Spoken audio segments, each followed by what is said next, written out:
1 second. Yeah, I do hear that echo. Yeah, I'll have to tell him. Yeah. Not horrible. I mean, No. I can deal with that, but I can deal with it, but is that what it's going to sound like? yeah, that's what I wonder. He had to fix the same thing last week. Yeah, okay, I got you. And he eventually figured it out. We got our friend the Echo is back with us. And moderate. Not unlivable, but if it sounds to everybody else like it sounds to us, probably Testing, not great. testing.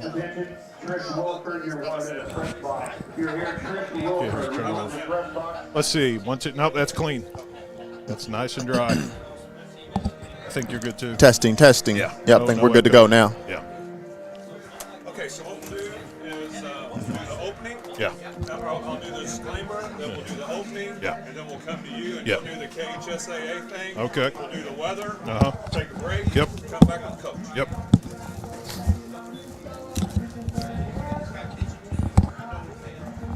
Yeah, I'll hit KHSAA first, then Can we'll. I get my pen and binoculars after that? Oh, yeah. Yeah. Sorry, bro. That would help, wouldn't it?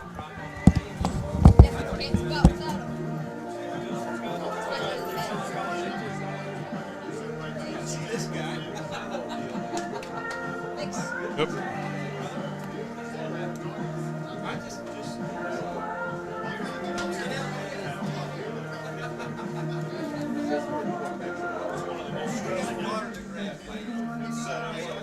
Well, you know the rules of this. Once you get comfortable, that's when something will screw up. Well, that's why I'm very cautious with my business partners. They ask me, hey, how your broadcast going? They've been pretty smooth, but Yeah. I'm not going to say a whole lot. Yeah, there's always that. You feeling better? Back to something near 100%? Oh, yeah. Good, good. Good for you. My daughter had a little bit of a spell with it too, but There's definitely something going around. yeah. Other than that, so far so good with us. So. Okay, here we go. All right. The following is a live sports presentation of Glycod. GLICOD.com. Glycod's coverage of IBEW Local 369 Louisville Football Friday starts now.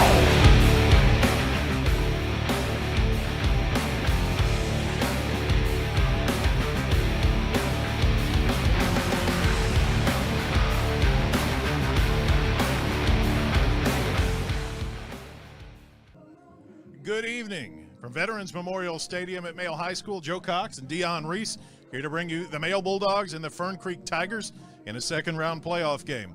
You talk about these two teams, you could talk about 1997, which is the last time that Fern Creek beat Mayo. Dion, I'm going to talk even farther back. I'm going to go to 1948. It's been Election Day here. Election Day 1948 is famous for one thing. Dewey defeats Truman, the famous newspaper headline, but it was fake news. I dropped a little fake news last week in our post-game show when I saw a score that said Simon Kenton 32, Fern Creek 14, fourth quarter. I thought, that one's done. I told everybody about Mayo and Simon Kenton this week, and Fern Creek said, not so fast.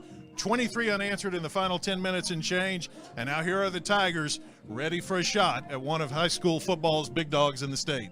Well, if it makes you feel any better, I'm sure you weren't the only one who thought it was going to be Simon Kenton versus Mayo. But again, you have to take your hat off to Fern Creek, showing some resilience and really fighting back. And they've moved on to advance and play Mayo tonight. They did. The Tigers have got their hands full here with a Mayo team. It's very hot. Fern Creek has an outstanding running back in Mikel Malone.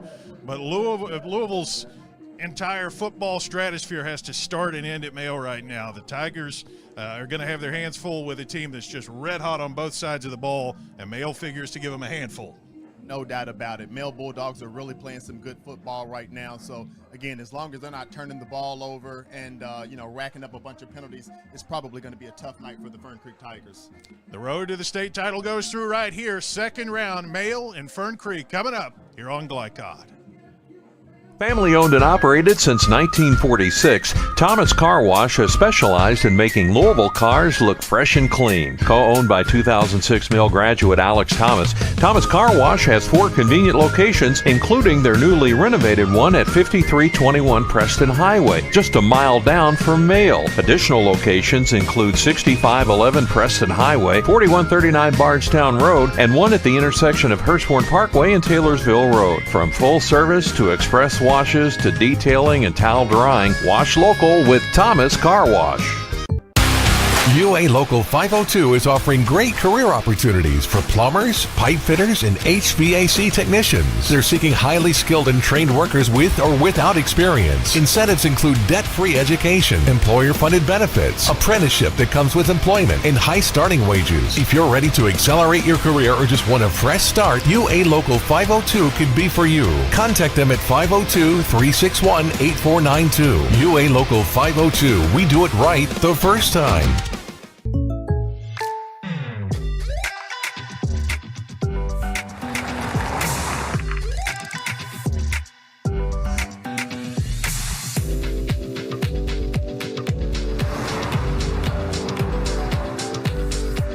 For your surprisingly great rates, contact your local State Farm agent today. If you want the real deal, call State Farm agent Brian Morrison in Louisville today. Like a good neighbor, State Farm is there.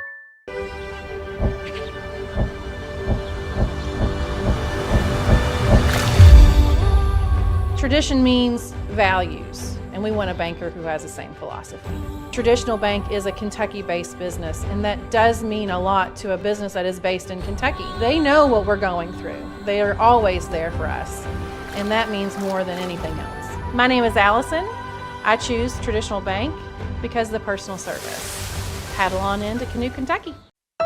1965 Male graduate and basketball star George Tensley knows the value of providing quality service, and that's what you get when you dine with Tensley Family Concessions. They provide travelers with many fine choices at Louisville Muhammad Ali International Airport. Whether it's Kentucky Fried Chicken, Chili's, or Starbucks, you know your travel experience will be a more comfortable and convenient one. Learn more about our company by visiting the website tfcfamily.com. When you're buying or selling a new home and you want to do it with few hassles, count on Polo Real Estate Group. Founded and owned by 1993 Male High graduate Dion Reese, Polo Real Estate has over 2 decades of experience and offers skillful consultation and representation for your sale or purchase. If you're a new or experienced agent and you would like to join Polo Real Estate, contact them at 502-702-7656. Polo Real Estate Group, a realtor you can trust. This edition of Coach's Comments is brought to you by Polo Real Estate Group, representing the region's finest properties with exceptional skill, using the most innovative technologies available.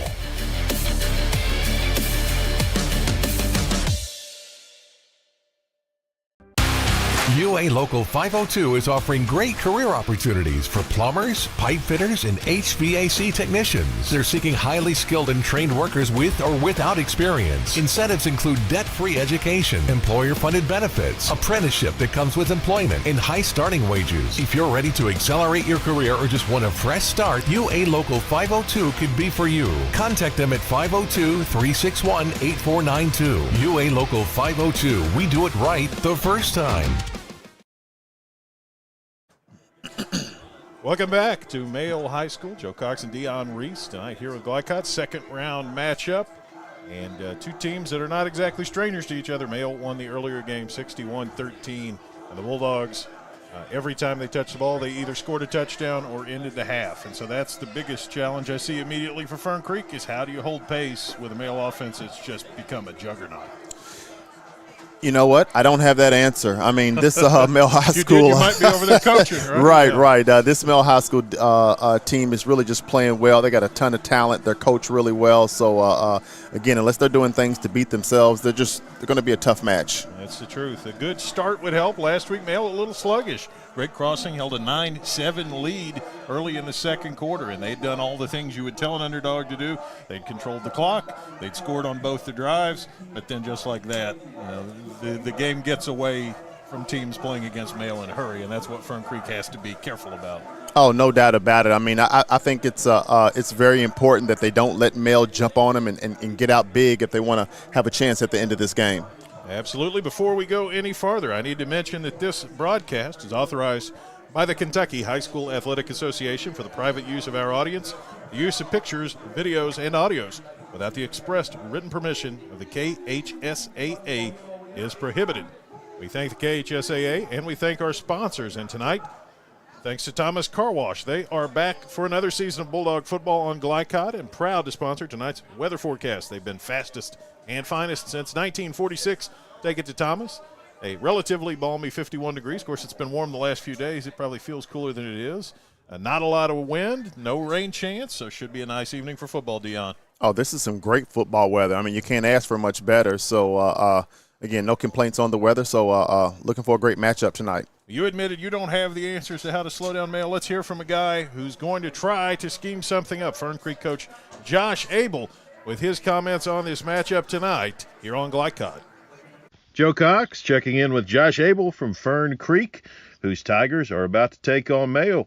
Well, Coach, I talked about it in our open tonight, but you guys gave me a little real-life Dewey defeats Truman. The last score I had on your game, you were down 32-13 in the fourth quarter, and I started previewing next week's game with Simon Kenton. But lo and behold, your Tigers had another plan. You reeled off 23 straight in the fourth quarter. Had to be a very satisfying way to win a tough playoff game with Simon Kenton.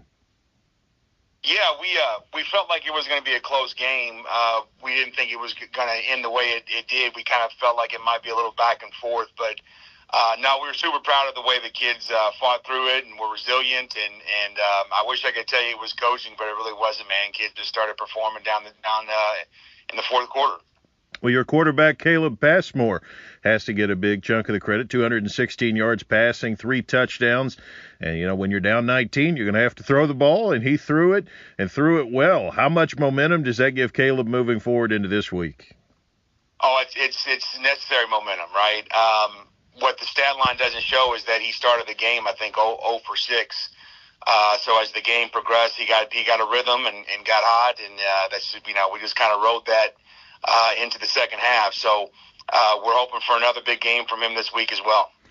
And then you didn't have to ride the guy all that hard who was on our all-Glycod team, who's been a real standout for you offensively all year. Michael Malone, had only a dozen carries. But last time these two teams met, he rushed for, I believe, 132 yards, put up the most rushing yards against Mayo this season. Do you see some things from Michael that you can exploit this time against the Bulldogs?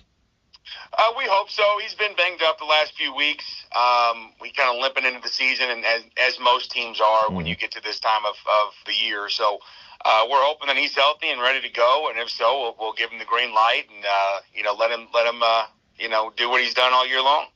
Landon Edwards, a guy who made a ton of plays for you last week, has made a ton of plays all year, didn't get the ball much in the Mail game. I imagine you're probably scheming up some things to get Mr. Edwards out on the perimeter this week.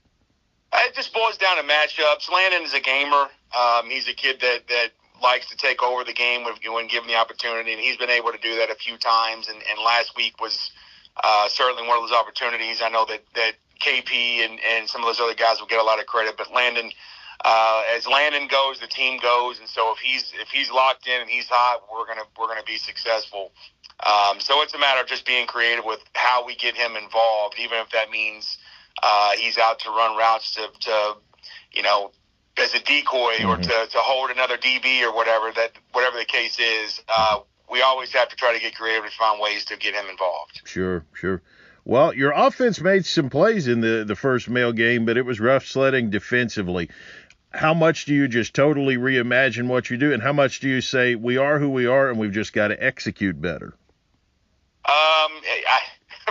Yes. Yes to both those things, right? Mail is explosive. They load and reload every year. When you've got two of the best athletes in the city, arguably in the state, on the field at the same time, it's incredibly difficult. It's a pick your poison situation. So we definitely have to do things a lot differently than we did the first time. I felt as though we kind of gave them the first two possessions on both sides of the ball.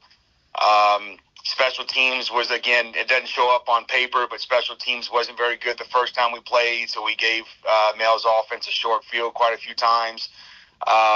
So it is about execution, and there was a little bit of, hey, man, we might want to change some things up this time, but at the end of the day, Gainey and Harris are on the field, and you still got to figure out a way to stop them.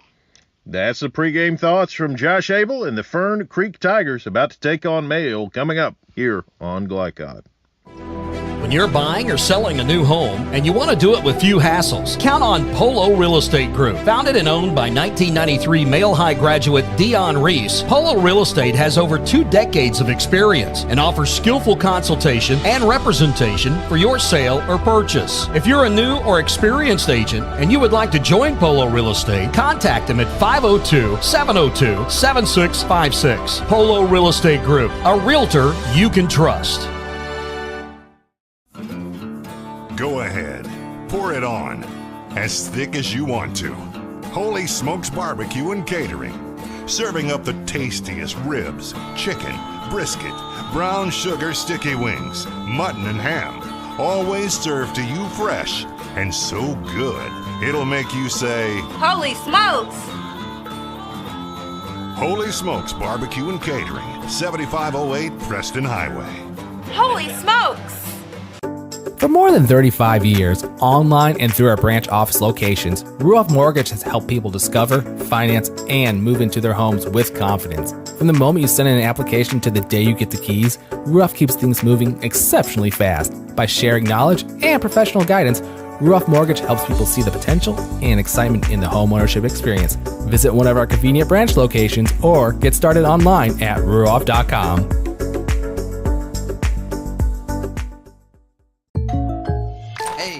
I didn't order any pizza. Jake from State Farm. After you saved me so much dough on insurance with that Parker promo, I devised a promo for you. Here's the deal, Parker. State Farm offers everyone surprisingly great rates. Right. Pepperoni pockets. Cuckoo Crusties. There's no promo, it's just great rates. And a cider ranch. For surprisingly great rates and great service, call State Farm agent Mike Shelton in Louisville today. Like a good neighbor, State Farm is there. New recruit, take advantage of our apprenticeship program. Come out of our 4-year course debt-free. With health insurance, a guaranteed pension, a degree, and an electrical license. 3 words I'd use to describe the apprenticeship are opportunity, skillful, educational, solid career path, rewarding, beneficial, and a brotherhood. A life-changing opportunity. The cost of school is free. All your books are paid for. You go to school once every 2 weeks. All the other stuff is on-the-job training. The teachers here are great. They're all very, very knowledgeable. They're preparing you for what you're already seeing in the field. If you're struggling with something in school, sometimes your fellow students can help you work through that. Everyone's willing to help each other. It's like a big family. I love being a part of a union, something bigger than myself. This field is so vast. You can find something that you really love to do because there is so much you can do with it. I went from a job to a life-changing career. Power up your potential with the IBEW. You're tuned in to Louisville Football Friday on Glycod.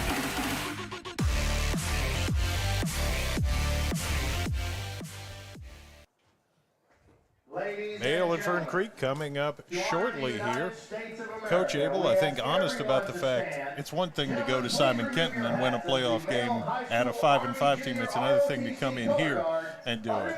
But for Fern Creek, you got a shot. You're here. You might as well make your shot count. But that's easier said than done, I'm afraid, Dion. Much easier said than done. This Mill High School team is, again, they are they're really playing well right now, and you're going to really have to have everything together if you think you're going to come out of here with a victory. We'll be right back with a word after this word from our sponsors here on Glycod. New recruit, take advantage of our apprenticeship program. Come out of our 4-year course debt-free.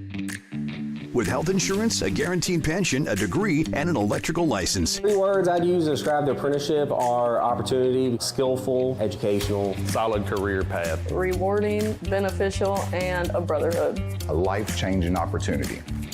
The cost of school is free. All your books are paid for. You go to school once every 2 weeks. All the other stuff is on-the-job training. The teachers here are great. They're all very, very knowledgeable. They're preparing you for what you're already seeing in the field. You're struggling with something in school, sometimes your fellow students can help you work through that. Everyone's willing to help each other. It's like a big family. I love being a part of a union, something bigger than myself. This field is so vast. You can find something that you really love to do because there is so much you can do with it. I went from a job to a life-changing career. Power up your potential with the IBEW. Go ahead, pour it on, as thick as you want to. Holy Smokes Barbecue and Catering, serving up the tastiest ribs, chicken, brisket, brown sugar sticky wings, mutton and ham, always served to you fresh and so good, it'll make you say, Holy smokes! Holy Smokes Barbecue and Catering, 7508 Preston Highway. Holy smokes! I'm your overly competitive brother. Psych, and I'm about to steal this game from you, just like I stole Kelly Carter in high school, huh? Foul! And now you're ready to settle a score. Game over. And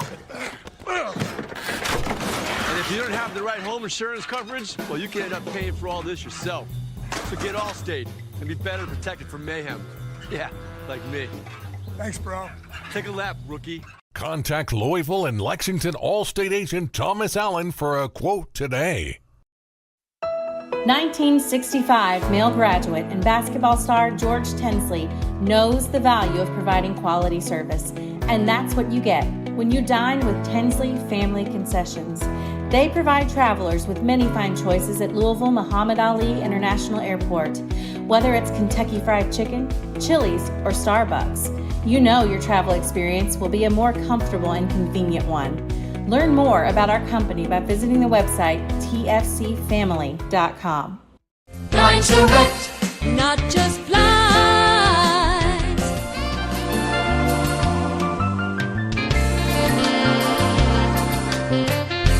Blinds Direct, not just blinds. You're tuned in to Louisville Football Friday on Glycod.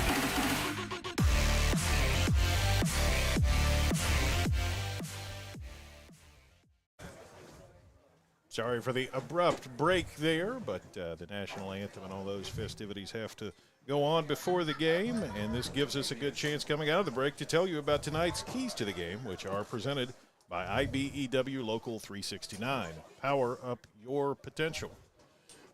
Dion, you know, it is going to be a tough mountain for the Tigers of Fern Creek, and there were a couple of things there that stood out to you, and your keys to the game right in front of us there. Yeah, you know, Fern Creek ended the game really strong in the fourth quarter, you know, threw several touchdowns right there, I believe, with like 10 minutes to go. So sounds like if they can protect the quarterback some, he might be able to have some success. I expect Malone to do well tonight. You know, he's done well all year. And I think it's really important they get some defensive stops early. You don't want to fall behind with these Bulldogs. It's just too tough to recover. Absolutely. Male can get on the jugular pretty quick on teams, and that's something I'm sure Fern Creek will be thinking about for the Bulldogs. I mean, you're a favorite, but sometimes heavy is the head that wears the crown. A couple of fairly simple keys to the game, but that doesn't mean they're not important. Oh, no doubt about it.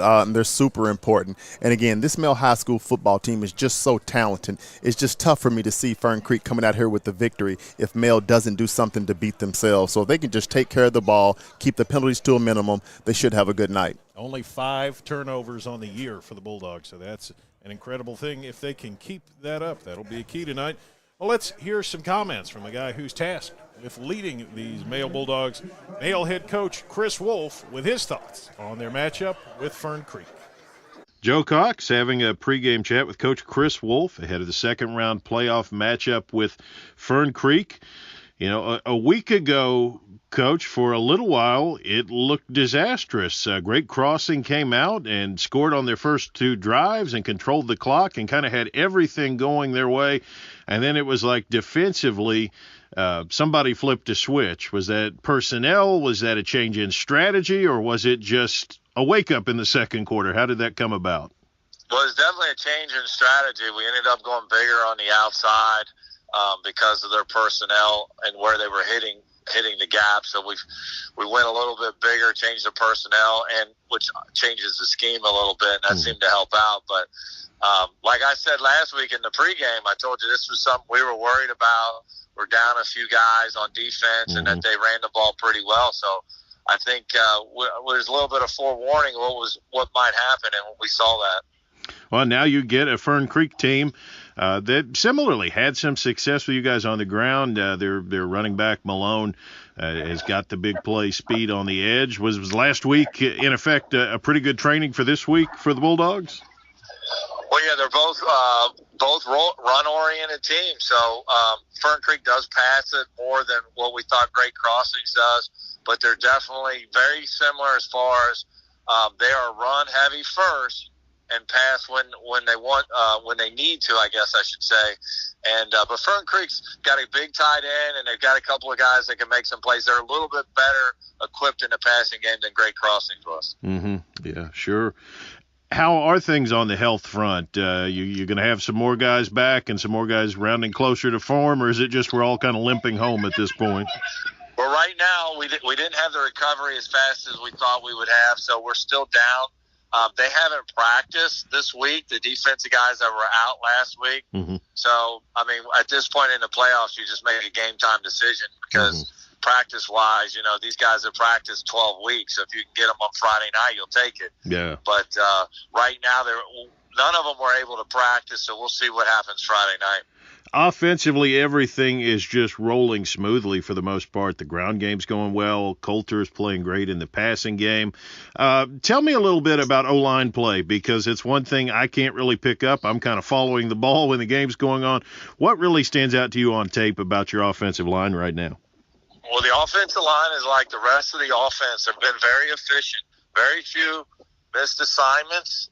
And the issues that we have normally come down to a technique problem here and there, which means that there's a lot of consistency. They've done a really good job, and Coulter does a good job of directing our pass protections, which is obviously critical. And so just efficiency on the offensive line has been really good. Not a lot of mistakes, and so that's why you're seeing the offense generally as efficient as it is right now. Yeah, it's got to be an embarrassment of riches here, because not only do you have Max Gainey playing great and Antonio Harris playing well, but your depth is really coming along at receiver. I'm still seeing more guys contributing week to week. You've really got a nice receiver core set for the future, even beyond this year. What's really standing out with that group right now? Well, Colin Jefferson is a guy that as a sophomore, being the number 3 or however you want to categorize it, he's a guy that really is coming on, and he's going to be a star down the road. Andrew Verbancic's a tight end, but we haven't had to use the tight end a whole lot down the field, just the way things have played out for us. You only get one ball. So when you got a Max and you got an Antonio, it's like, okay, you don't get to number 3 a whole lot, because they're going to double one of those guys, and then one of them's going to be single covered, and I'm not sure why you would go to number 3. So that's just kind of the boat we're in right now. But you're right. The future looks bright with a guy like Verbancic back and a guy like Colin Jefferson back too. Mm-hmm. Well, lots of options for the Bulldogs, and we'll see which ones they lean on tonight. That's Chris Wolf, Mayo, and Fern Creek coming up here on Glycod. For more than 35 years, online and through our branch office locations, Ruoff Mortgage has helped people discover, finance, and move into their homes with confidence. From the moment you send in an application to the day you get the keys, Ruoff keeps things moving exceptionally fast. By sharing knowledge and professional guidance, Ruoff Mortgage helps people see the potential and excitement in the homeownership experience. Visit one of our convenient branch locations or get started online at ruoff.com. Jake from State Farm. I would like to formally extend my gratitude for the Russell rate on my insurance. Do you mean surprisingly great rates from State Farm? Yeah, I think that leads the state, if I'm not mistaken. But I'll make an exception. Touchdowns. Russell. Oh, right, you're right. These prices are for everyone.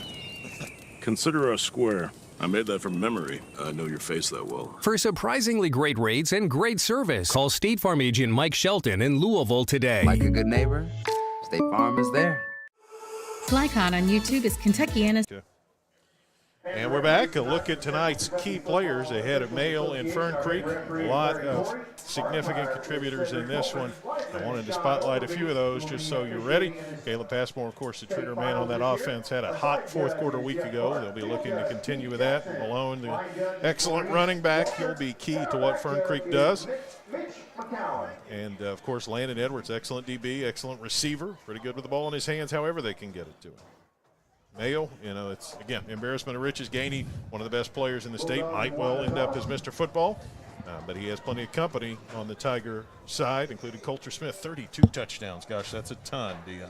That is a ton. I mean, again, this Male High School team is just loaded with talent, and again, I expect it to be a tough time for the Tigers tonight.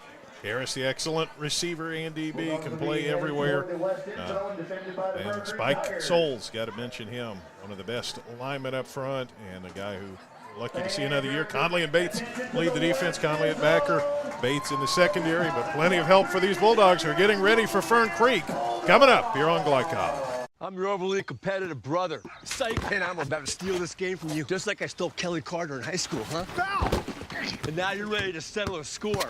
Game over. And if you don't have the right home insurance coverage, well, you can end up paying for all this yourself. So get Allstate and be better protected from mayhem. Yeah, like me. Thanks, bro. Take a lap, rookie. Contact Louisville and Lexington Allstate agent Thomas Allen for a quote today. From Glycon, it's IBEW Local 369 Louisville Football Friday. IBEW 369, power up your potential. Tonight's game is brought to you by Tinsley Family Concessions, commitment to quality. Polo Real Estate Group, a realtor you can trust. State Farm Insurance agents Brian Morrison and Mike Shelton. Like a good neighbor, State Farm is there. Blunt Dental Group, straightforward smiles. Allstate Insurance agent Thomas Allen, he puts you in good hands. Thomas Car Wash and Holy Smokes Barbecue. Now to the field for all the action from Glycon on IBEW Local 369 Louisville Football Friday.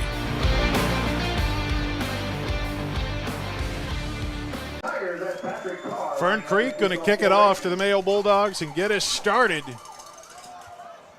Patrick Carr, who caught the winning touchdown pass last week. He's also the kicker.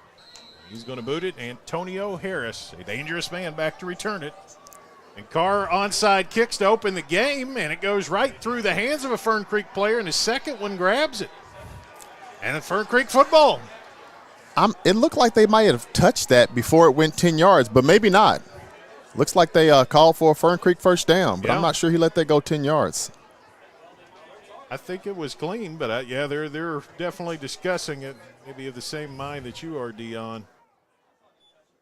I admit I was focused on where the ball landed. Let's see if we're going to have. Oh, it's going to be Fern Creek football. So wow, an outstanding start for the Tigers. Mail kind of on their heels a little bit, and Fern Creek will start it out. Passmore, the quarterback, 6-foot junior, 165-pounder. He's got everybody bunched in tight, except his tailback, who's about 8 yards behind him. And he turns and gives it to the tailback. Tough sledding up the middle. Malone pushes the pile, gains a couple. A pretty good stop there by the Mayo defense. And not a bad start by the Tigers. I mean, they got the onside kick there and decent run on first down. Dorsey on the tackle for Mayo, second and relatively long here. Fern Creek just comes out and lands the first punch, but let's see what they can do with it now. 2nd and 8. Ball near the 39-yard line. This opening possession of the game. Fern Creek with a successful onside kick to open. Passmore to pass. He throws complete to Carr, and he's taken out of bounds. Looks like just shy of the first down sticks, but nice play. Big, sizable receiver there, 6'2", 182 for Carr, and does a good job. I like the play call by the Tigers. Hits the looks like the tight end on an out route there, just short of a first down. Robertson on the tackle for the Bulldogs, but third and short for Fern Creek.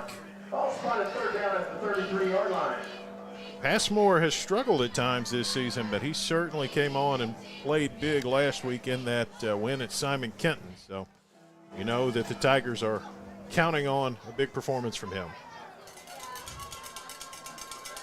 Third and short. The man across formation. They turn around and put the ball on the ground.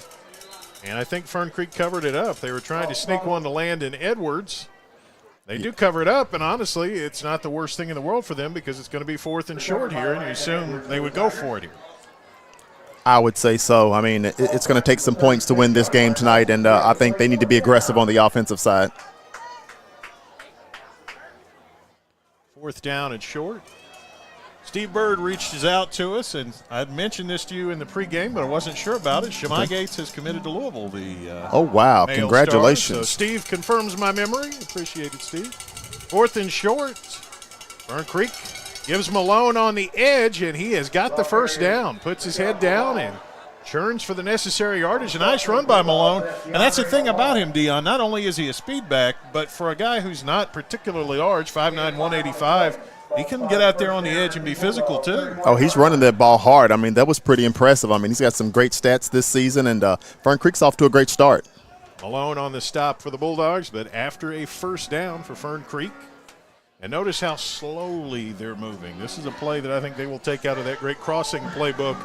If they can pick up 10 yards, they'll make it take 3 or 4 minutes. And I think that's a good idea. They want to stretch this game out and these series as long as possible. Down at the 31, Passmore looks to pass. Got some time, throws, incomplete. That was a dangerous pass. Mail had a man breaking on the ball, and if that hung up a little bit more, it would have been picked off by Taylor, the defensive back who was bearing down on it. Yeah, that was some great coverage by the Bulldogs and a pretty dangerous pass by the Tigers that time. He's lucky that wasn't intercepted. Romari Taylor, player who was in a hurry to get over there. I've seen Kamari Taylor, but this was Romari. So had to look twice at the roster. Thought, surely I'm not messing up his name, but I'm not. Second down at 10. Fern Creek at the Mail 31. They turn around and give it Malone. Picks his way for a few yards. Yeah, they're going to have to watch Malone. He's really running that ball hard. I mean, you give him a little bit of a seam, and looks like he can get in the end zone pretty easily. So third down and a handful here. Probably, again, 4-down territory. You would think Fern Creek not looking to kick. Malone on the tackle for Mail. Yeah, no doubt about it. Again, they're going to need to be aggressive and try to get some points on the board. And yet, you've got to be aggressive, but you also want to take your time, as they they have have sure. done. I mean, for sure. 3.5 minutes, and they've had 1 first down. So let's see what they've got up their sleeve here on 3rd and 7. Everybody's bunched in pretty tight. Passmore looks to throw. He's got pressure. He fires backside. It's one-on-one, and it looked like it was intercepted, but through the hands. That's Antonio Harris out there in coverage, and he doesn't miss many. He's shaking his head. He thought he could have had that one. First of all, that was some excellent coverage. You know, that ball went up in the air, and that really should have been an interception, and Harris is kind of beating himself up for that one. You know, that was almost a play where the receiver turns DB and it has to try to break it up. Oh, no doubt about it.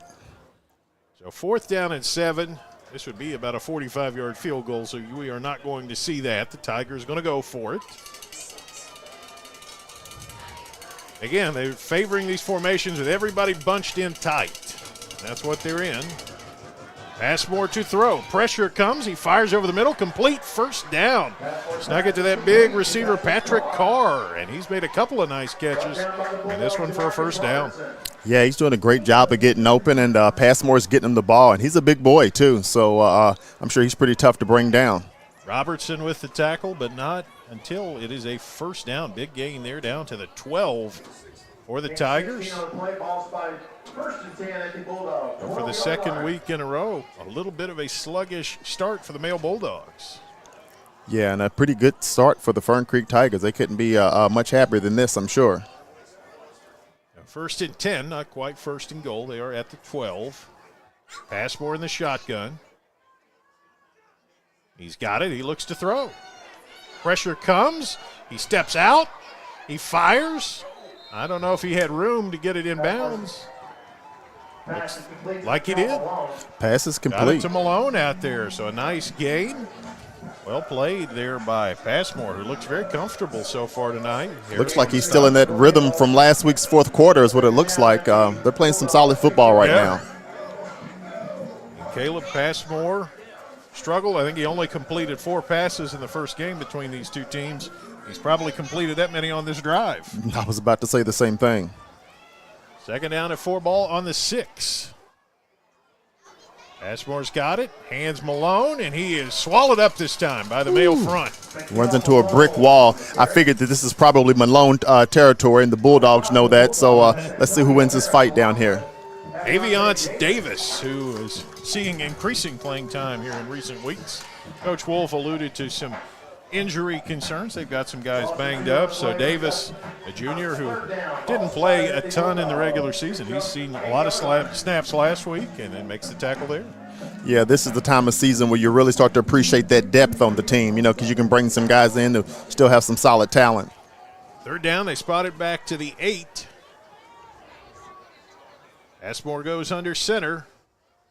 Play fake. He looks to throw. Pressure off the edge. He avoids it now. He stops. Fires into the end zone. Touchdown. Nicely done. Passmore.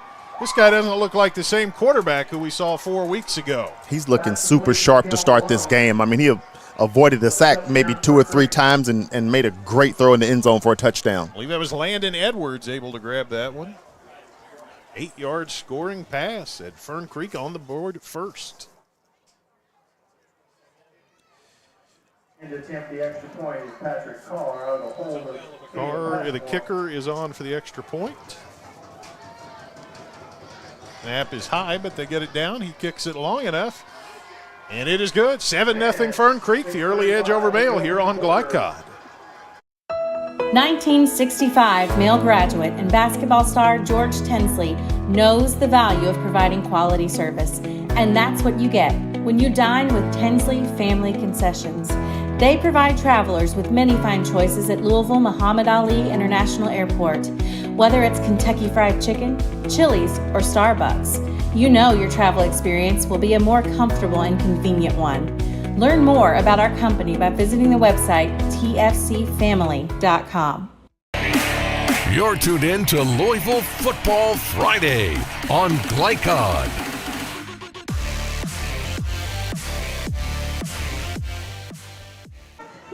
So Fern Creek kicks off, recovers the onside kick, goes down and scores a touchdown. I bet the Male return guys are a little more alert on this second kick. I'm sure they are. And, again, take your hat off to Fern Creek Tigers. Nice start to this football game. They do kick it away. Here's Antonio Harris from the 10.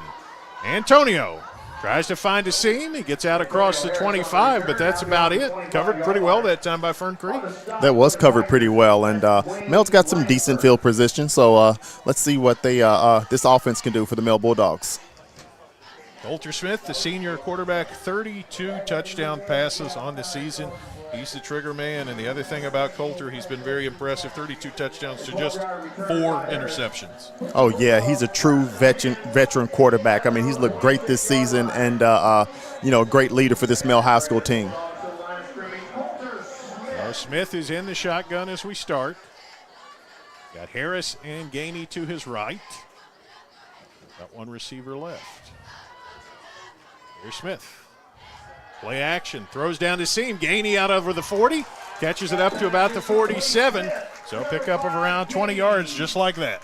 I like the play call. I mean, Gainey is just so tough to defend. I mean, he just had a little too much green there and was able to get open and reel the ball in. Taylor with the tackle there for Fern Creek. First down for the Bulldogs out to the 48.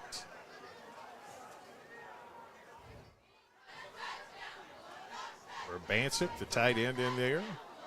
Harris, the receiver on the right.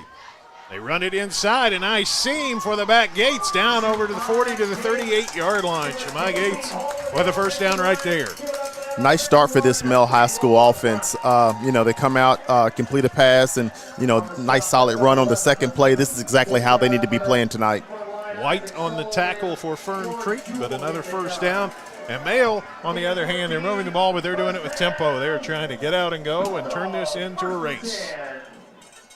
Two receivers left on the 38. Coulter Smith.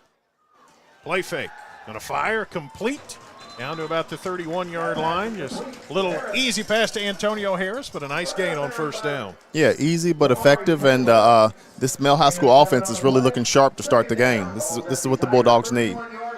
Second down and 3 at the 31.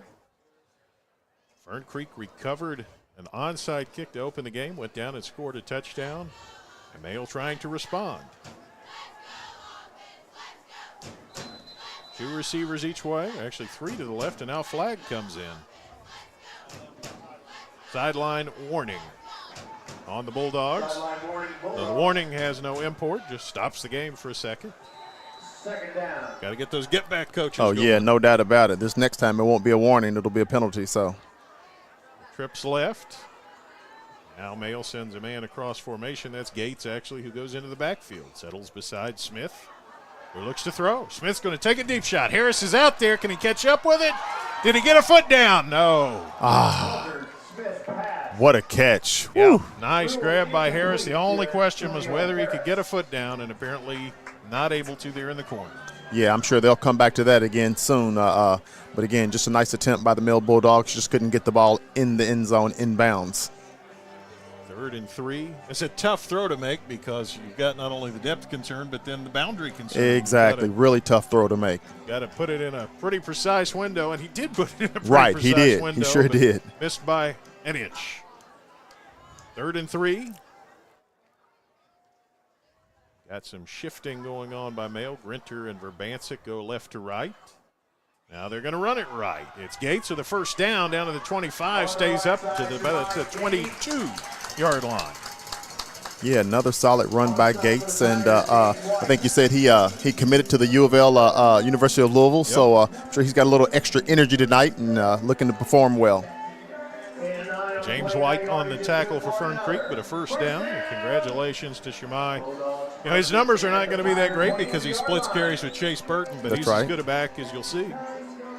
Oh, no doubt about it. Speed, tough to bring down. Blocks well. Really, really good, solid pickup for the Cardinals. Trips left for Mayo. Smith to throw. Got time. Now fires. It's complete. Got it to Harris. Picked up about 8 or so. That's twice they've hit that little safe pass underneath, but he'll certainly take that on 1st and 10 just about every time. Oh, no doubt about it. And the Fern Creek Tigers are really getting a feel of how tough it is to guard these Mel High School wideouts, and they got several of them. Well, and if Harris can sell those short throws, he can sneak over the top for the one he just missed a second ago. No doubt about it. No doubt about it. Chess match going on there. Yes, sir. 2nd down and 2, 14-yard line. Empty backfield this time for Coulter Smith, and now actually it's not empty. He's up under center. Gates the back. He gives it to Gates, and he picks his way. He's near the first down. We'll have to see where they spot it. Yeah, close to a first down. Not sure if he got there or not, but apparently just short. So 3rd and inches.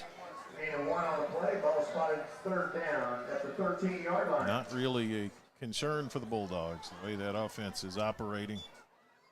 Yeah, I'm sure they got several plays that'll get them a yard or two. So Smith goes under center.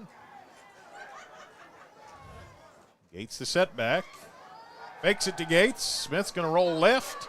Sets his feet. Throws. Incomplete. That was into a cluster of humanity down there. And it sure was. Shows you how much confidence he has in gaining. And he almost reeled that in, actually, almost with one hand, it looked like. So 4th and 1 now after the incompletion. I would guess we're going to see a little wildcat here, but Coulter Smith's heading off, so we'll see the wildcat offense with Shemai Gates and Chase Burton as his running back. They've experimented with this a lot on short yardage situations. We're down near the goal line, and here it is when the Bulldogs need a conversion. 7-0 Fern Creek, but Mayo knocking on the door, but they've got to convert a 4th down here. There's a flinch up front, and it looked to me like Fern Creek came over, but we'll see what the call is. I think we've got some movement on the Bulldogs. Yep. Well, he came over all right, but Mayo threw him there. So 4th and 1 becomes 4th and 6, and now your calculus gets a little more difficult. Oh, yeah. Coulter Smith's heading back in the game. Yeah, much more difficult first down to make right now. 4th down and 6. The offense stays in, but a traditional look. Gates shifts over to running back. Coulter Smith in there. Everybody bunched in tight. Here's Smith. He's looking to throw. He fires. It is caught out on the edge. It's going to be a first down. Did he get away? Did Max Gainey stay up?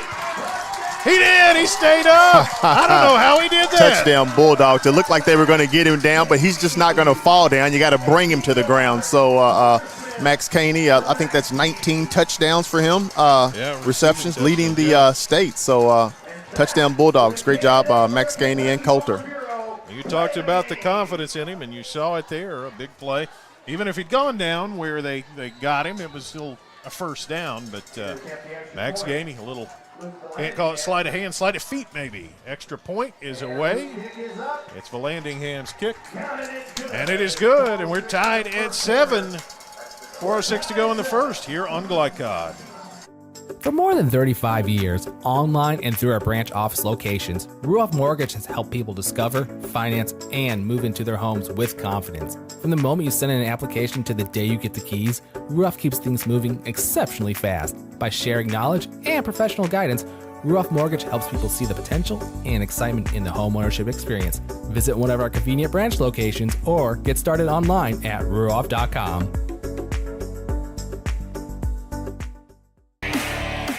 This segment of tonight's game is brought to you by Ruoff Mortgage. For an intuitive, simple, and stress-free mortgage process, visit ruoff.com. Ruoff Mortgage, opening doors.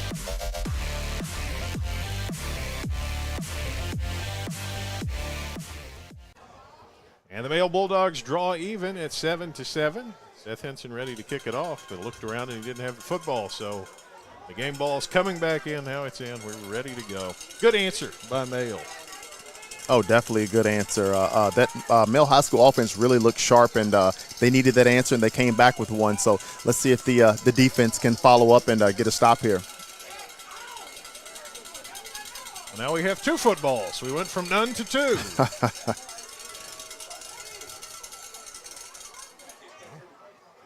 He checks it out. I think this is the one. Let's check the PSI on that. Right. Give it a good squeeze. Yeah. Henson to boot it. And he kicks a grounder that's going to be scooped up. Not going to be scooped up. Smart play there by Fern Creek. They watch it go out of bounds. It was TJ Cothran who just followed it into the sideline. That's exactly what you want to do if it's going to go out of bounds. Yeah, no doubt about it. The Fern Creek Tigers should have some pretty good field position to start this series. Well, actually, I guess they're going to say that he touched it at the 28, so it's going to be marked at the 28. No, here they come. They'll pick it up from there and then. Didn't think so. Okay. Well, wow. Ends up at the 35. So. Pretty favorable spot. First down there for the Tigers. Tigers really look good on that first possession. It'll be interesting to see how this Mayo High School defense adjusts. Now, again, a week ago, Mayo came out and similarly had some issues, particularly with the run. But then once the switch got flipped, it was flipped. So see what changes on series number 2. Passmore under center with Malone behind him. Gives Malone off that right side, and he picks his way for a gain of about 3. Yeah, nice run by Malone. It's got to be a luxury to these Tigers just to have him back there in the backfield. Just hand him the ball off and have him get you 2-3 yards. Yeah, he was apparently a little bit banged up himself. I believe he only had a dozen carries last week. Yeah, 12 carries. So He's probably approaching that tonight already. So. Yeah, he's looking pretty good out there. Seems to have some decent speed and running the ball pretty hard. 2nd and 7, Fern Creek. Again, they're running almost everything out of this bunched-in formation. There's a quick throw out of it, caught over the 40. It's Cawthron down. Looked like a yard shy of the first down. Yeah, that's where they will spot him. So I guess the logic here, Dion, is when you bunch everybody up, it kind of helps you sneak people outside. Oh, no doubt about it. Gives you some extra green out there. If you got some guys with some speed that can get on the outside, maybe you can get a guy open and complete a pass like the Tigers just did. Brandon Richardson on the tackle. First defensive drive, I gave credit to Ramari Taylor for a play when it was Brandon Richardson. It's the other team. So, again, that explains my confusion. Kamari Taylor plays for Mail. Ramari Taylor plays for Fern Creek. 3rd and short. Run it inside. And a nice second effort by the ball carrier there. Very nice second effort. Nice stiff arm there, too. Yeah, no doubt about it. Like I said earlier, it's got to be a luxury to have him in the backfield because he's going to get you 2 or 3 pretty easy most often. That's what he did there. It was 3rd and 1, and he gained 3. Solomon Conley eventually brings him down. But again, every time you can move those chains for Fern Creek, you're talking about a couple minutes off that clock. And no doubt about it. Like you said, they're taking their sweet time and just kind of going about this really smart, to be quite honest. First down, Tigers out to their own 47. There it is again, same bunched up formation. Everybody's in tight. They play fake. Here comes a rush. Passmore gets away. Gets away again. Scrambles and gains a few yards. So excellent adjustment there by Caleb Passmore. Didn't force a throw that wasn't there. Just took the run and gained a few yards. Nicely played. Passmore's really looking good. Just throwing the ball, eluding the sack. He's making good decisions back there. Him and Malone are off to a good start. And, again, the Tigers are doing pretty well on offense so far. Wilson on the tackle. How about this? Passmore on the season, 10 rushes for 7 yards. Oh, he wow. Looks a lot faster than the guy who has 10 rushes for 7 yards. Wow, you'd think he'd have some 100-yard rushing games based off what I've seen already. There's a looseness back there, but maybe they've been saving him up. 2nd and 5 for the Tigers. Passmore gives Malone off that left side. He's got a seam, and he's down to about the 41. Some nice blocking up front that time by Fern Creek. Cleared the way for a first down. Nice blocking, nice run. I love the play call. They're mixing it up pretty well, and, they're moving the ball on this Bulldog defense, which is tough to do. Malone with the tackle, but another first down.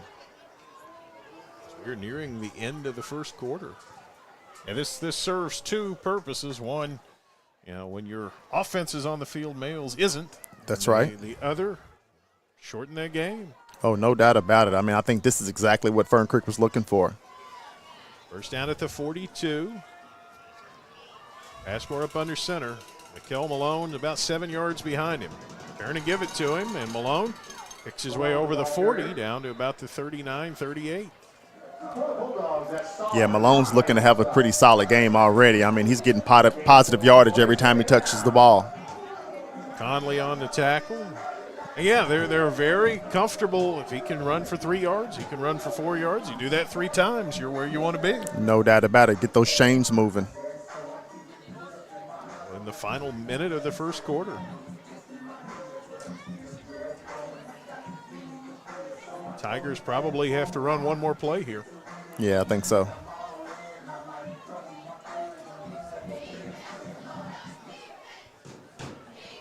Passmore in the pistol this time. He's a little bit ahead of Malone. Sends a man in motion. Looked like he almost broke across. Goes to throw downfield, incomplete. That's a dangerous pass. Richardson down there. Just about forced a mistake right there. Oh, yeah, no doubt about it. He threw into some traffic that time. You got to watch that. Not only will these one of these Bulldogs intercept the ball, but they'll take it to the house if you don't watch them. 3rd down and 6. Brendan Bates has done it twice, and he had a third one that got called back for a penalty on a block on the return. So he did get his interception last week, but could have had his 3rd pick 6 of the year. But oh, wow. Somebody got a little enthusiastic and held, and that negated the score. But 4 picks for Bates. You got to keep an eye on him. 3rd down and 6. Passmore gives Malone. Left side, turns it up, 30, 25, 20, 15. He's taken down by Richardson, but Michael Malone has been massive so far in this game. Yeah, and I think I'm going to go out on a limb and say he's healthy. You know, if he's not, I'd like to see him when he is. So goodness, he's running the ball hard. And again, I love the play calling by the Fern Creek Tigers right now. They're doing a great job of moving this football. 1st down to the 13-yard line. Clock stop. Went out of bounds on that run. Big time play. Michael Malone, he made our all-Glycod team for a reason, and he's showing it tonight. Well deserved. The young man's playing some really good football tonight. Fern Creek 1 for 1 so far in the Mayo red zone. Here's their 2nd trip. Malone the setback beside Passmore. They give Malone left side. He's got some room. He's down to the 5 down. If he's not in, he's very close to it. I believe it's a touchdown. That's a touchdown. Nice play call, great blocking up front, and another hard run by Malone and a touchdown for the Fern Creek Tigers. This is exactly what they needed if they were going to try to get a victory tonight. They're off to a great start.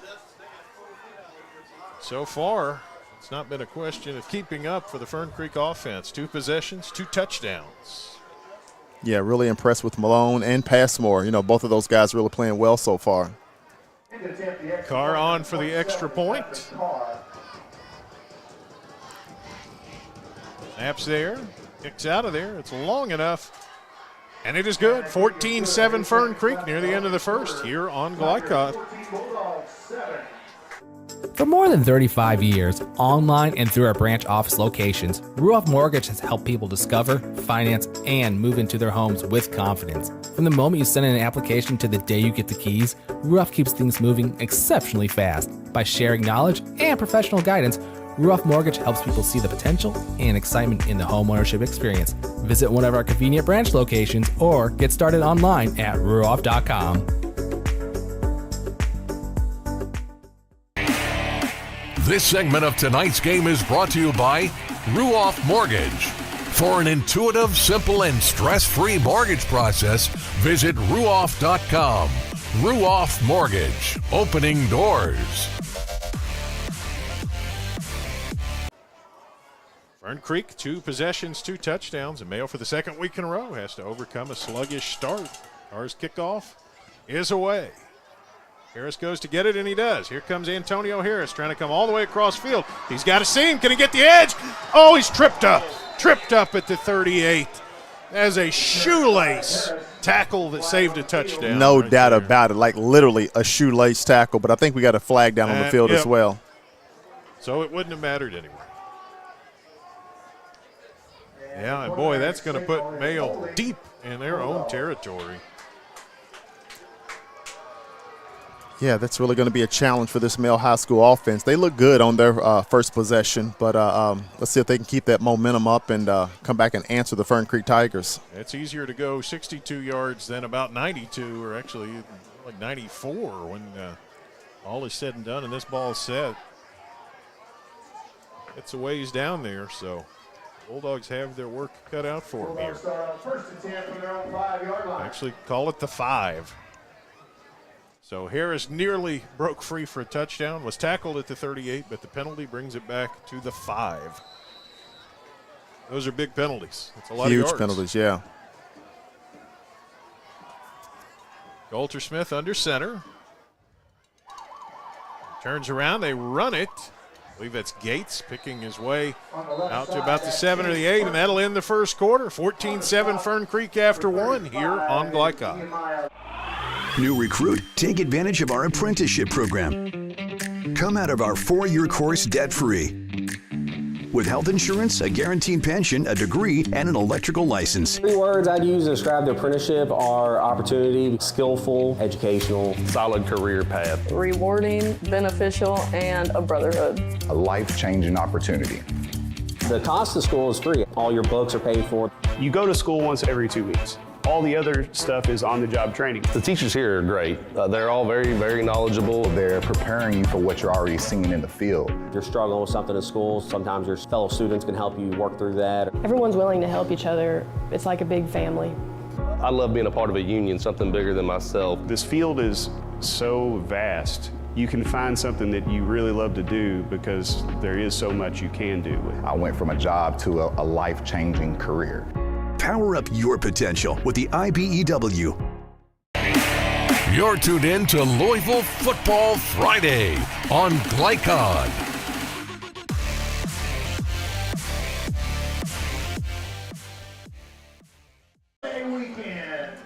Welcome back to Male High for the second week in a row. Male, as a big favorite, has endured a pretty shaky first quarter. Great Crossing and now Fern Creek have come in and had great offensive first quarters, and the Bulldogs have to answer for the second time in a row from behind as we start quarter number 2. I mean, it seems like everything is going Fern Creek's way, from offense to defense, special teams. They're off to a good start. Ball's out on the 8th, second and about 7 as we open quarter number 2. Smith in the shotgun. He's got trips right. Smith drops, looks to throw. Takes a deep shot. He's got a man out there. Deflected. Well played that time. The secondary did a nice job getting back there. That is Ramari Taylor for Fern Creek. One-on-one, and that ball gets completed a lot of times, and on that play, it does not. Well played by Mr. Taylor. I mean, he actually had a man open and threw that just a little short. Just didn't have enough on it. So lucky that wasn't an interception coming back towards him. Took a shot at the deep ball, but now it's 3rd and 7. Again, I mentioned in our open, Fern Creek did not stop Male once in the regular season matchup between these two teams. Boy, they'd love to do it here. Oh, I bet. This is the time to do it here. 3rd down and 7. Smith in the gun. Got 2 receivers right. Show pressure. Here it comes. He's got time. He fires downfield. Harris, it's behind him. It's incomplete. Harris kind of turned around to try to make a play on it. By that point, Ramari Taylor was with him stride for stride. He was actually open, and, another really just uncharacteristic miss open receiver by Coulter that time. Looks like we got the punt team coming out. Punt. Very few times this year have I seen Male punt the football. Valandingham is the punter. Edwards is the return man for Fern Creek. I feel like he's up a little close personally, but we'll see. Stands about the 42-yard line. He backs up a little. High snap, but Valandingham gets it and kicks it out of there. It's going to hit about the 40, takes a big bounce, but here comes Edwards. From on his side of midfield, he backs up. Can Male hem him in? Yes, they can. Well played by the Male punt team.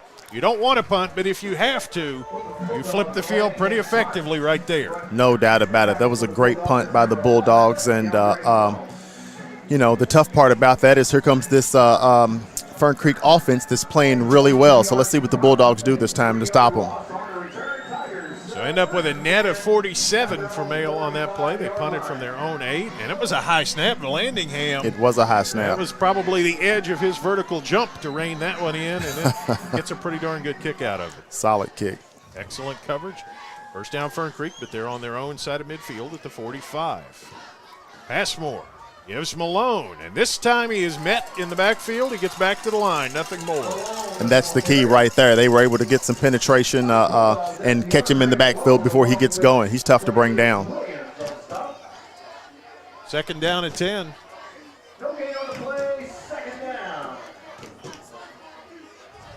the Tigers will reassess. They have not been behind schedule many times so far. Let's see. The big play for the Male front on first down changes the tenor of this series. Everybody bunched in. Receivers on the left. They hand Malone on the left. He picks his way. Not much. Got about a yard. Another good stop for the Bulldogs. Brings up 3rd and long, and Fern Creek is probably going to have to go to the air on this play. 3rd down and a bunch. Male front doing a good job. Rogers who got over there that time. Yeah, Passmore's off to a solid start. I mean, he's doing a great job of eluding guys in the backfield and throwing the ball pretty well so far. He's not been here very much. 3rd down and 9. Nailed down a score early in the second quarter, but looking for a stop right here. Fern Creek takes their time.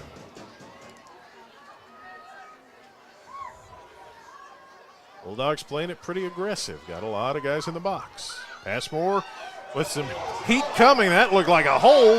A flag comes in as the ball's thrown. It's incomplete, and that's going to be a holding penalty. But do you take it, Dion?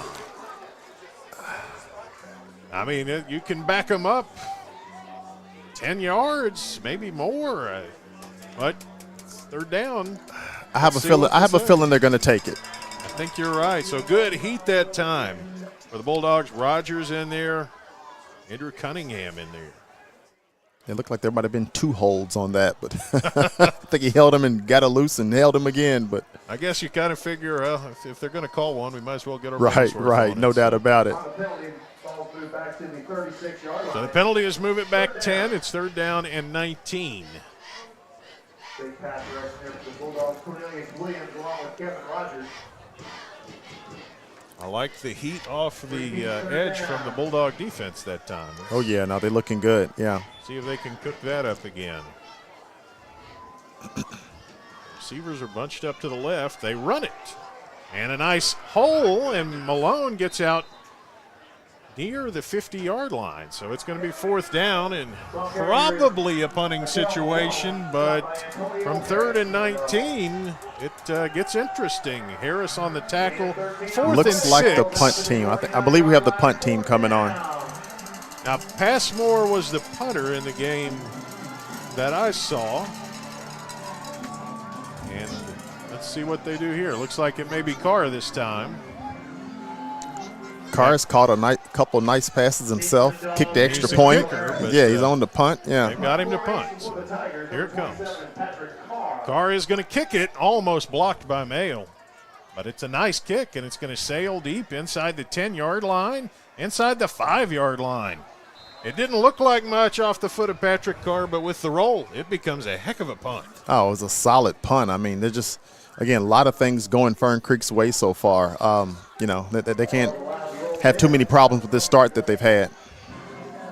Well, there is an element of football strategy that says if you can just make your opponent go that long field, if you can pin them as they have now twice inside their own 10, even for an offense as good as Mayo's, it's hard to go 90 yards without a holding penalty, without a dropped pass, without a mishandled snap, without something.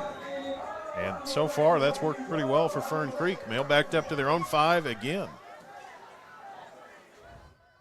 Smith under center. Mayo's bunched up this time. And Gates on the backside across the 10.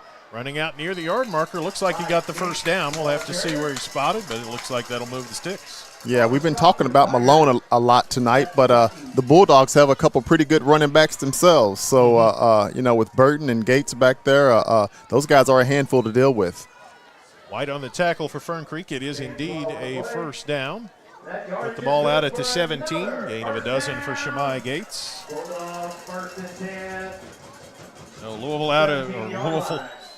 Mayo out of danger here, out of the shadow of their own goalposts. Louisville was in danger last night, but pulled through and won their game. Go Cards. 1st down Bulldogs, here their own 17. Smith's under center. Turnaround hand to Malone, picks his way through the middle, but not much there.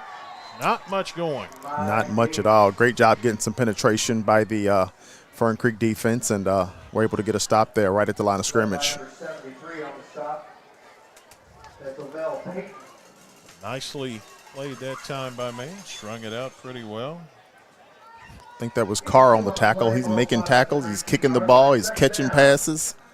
Yeah, everywhere. That young man's everywhere tonight.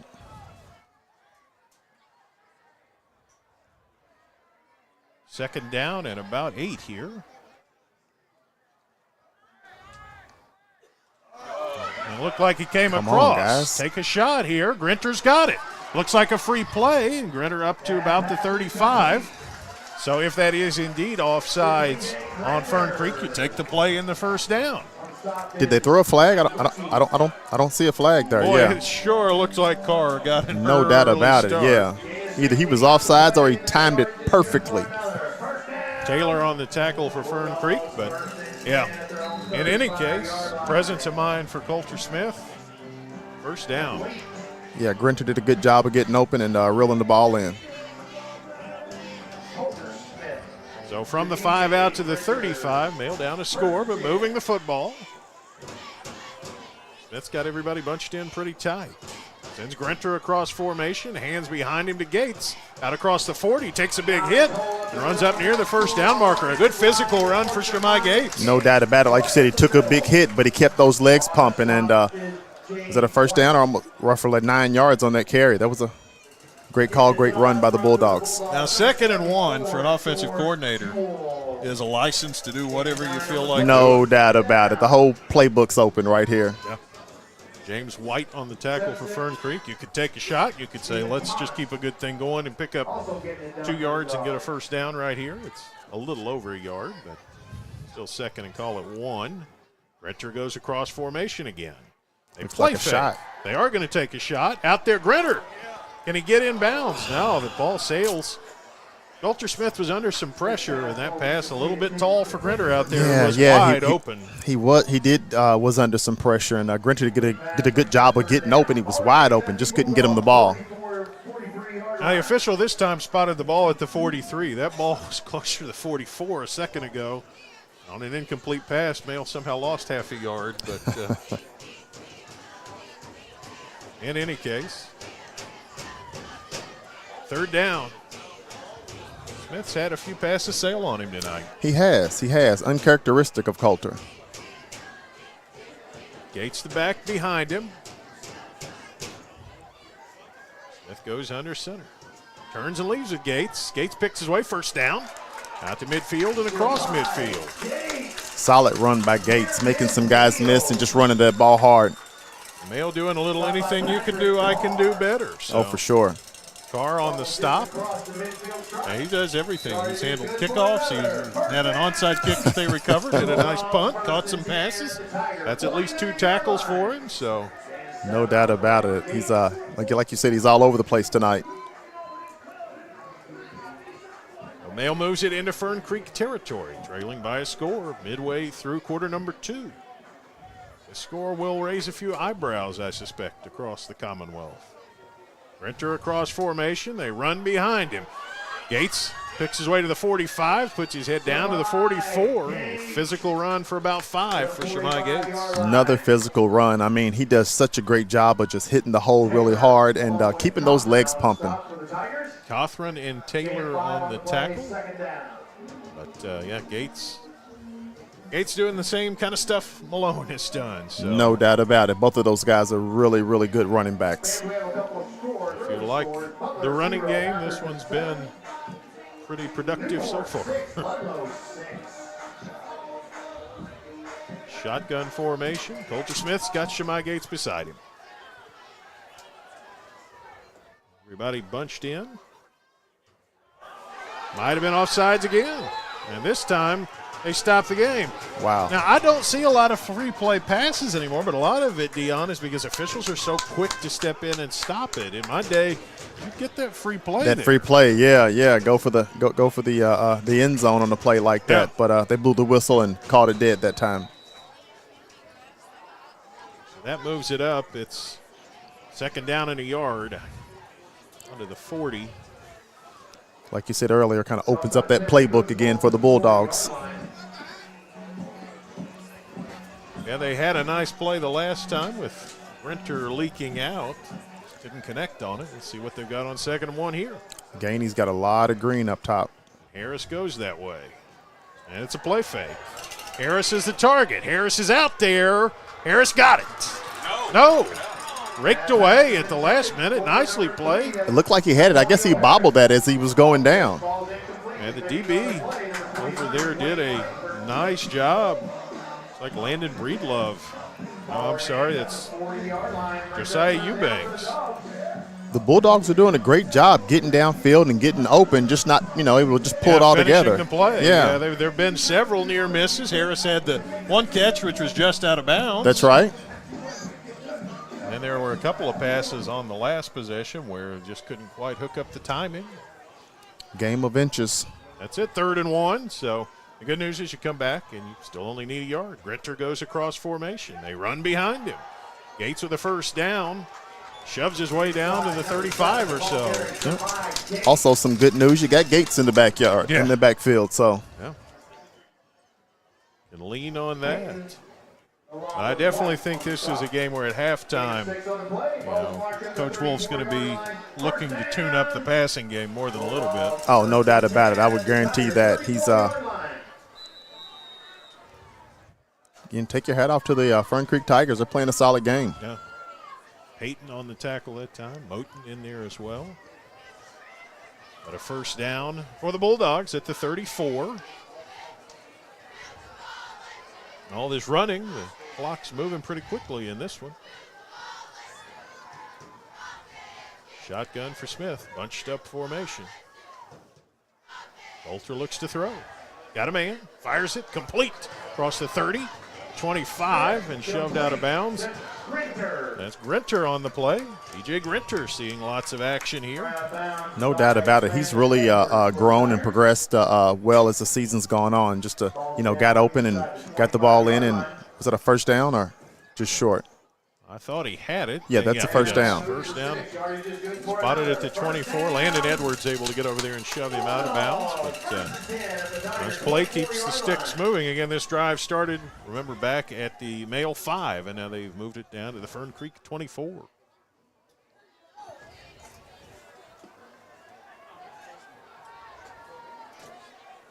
Golter-Smith under center. Gates behind him. They fake it, and now here comes the end around. Can the man get on the edge? He gets across the 20. It's Harris, and he's taking it. But a flag down at the 16-yard line. That might be on Fern Creek. I'm not sure, but it's like a second one in the end zone.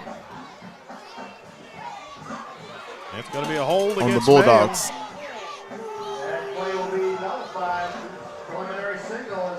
Harris did a great job getting on the edge, but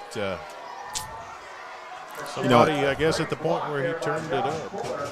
Yeah, the tough thing about that, like the guy he was holding wasn't going to stop that touchdown. So no, he spotted at the 24. It'll be a first down. Basically, undoes the play. No Bulldogs back on it. Harris's touchdown does not count. Golter-Smith under center. Sends Grinter across formation. They run behind him. It's Gates. Tripped up just as he slides across the 20. Yeah, all the things that I mentioned in the keys, Fern Creek's been able to come out and get an early stop. We get the onside kick, and Mills kind of adding up some penalties here, a lot of things in their favor. So really important the Bulldogs get in the end zone. They don't want to go in halftime down. Now Fern Creek will get the ball to start the second half as well. Lucky on the tackle there, and whistles blow. We've got a timeout. Fern Creek's going to talk it over. Male driving, but down to score here on Glycod.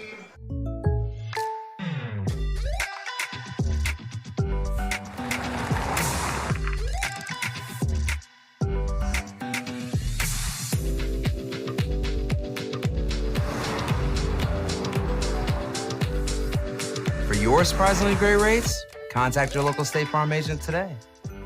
If you want the real deal, call State Farm agent Brian Morrison in Louisville today. Like a good neighbor, State Farm is there. You're tuned in to Louisville Football Friday on Glycod.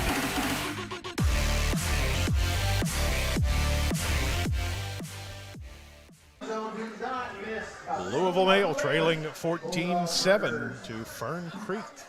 And of many things the Tigers have done that have been impressive, Dion, one I would add, just kind of sucked the air out of this stadium. It's been kind of just a flat atmosphere since they recovered that opening onside kick.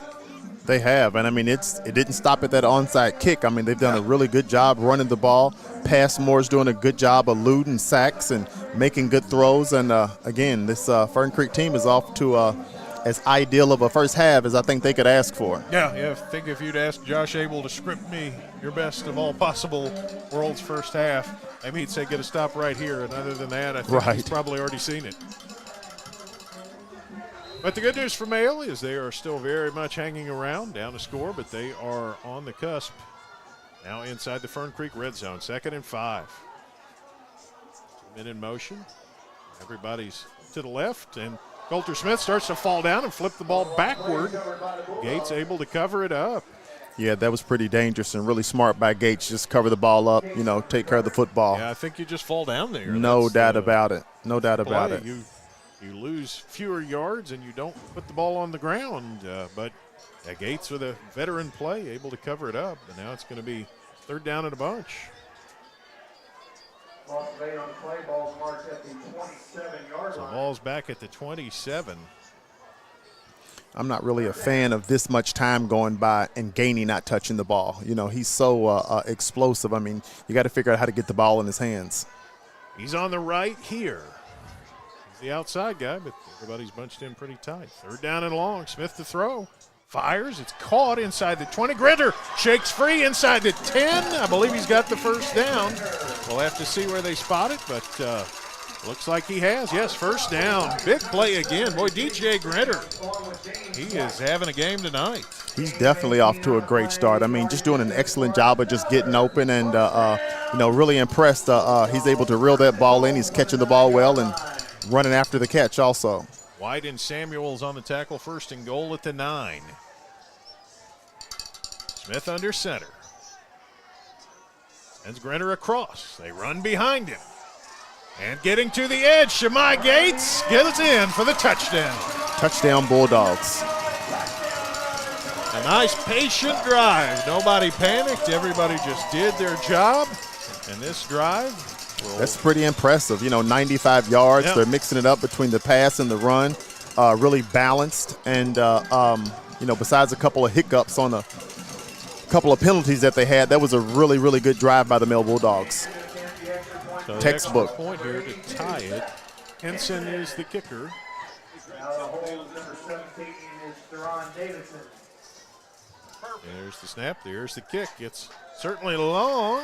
And it's good, and we're tied at 14. 2:42 in the second here on Glycom.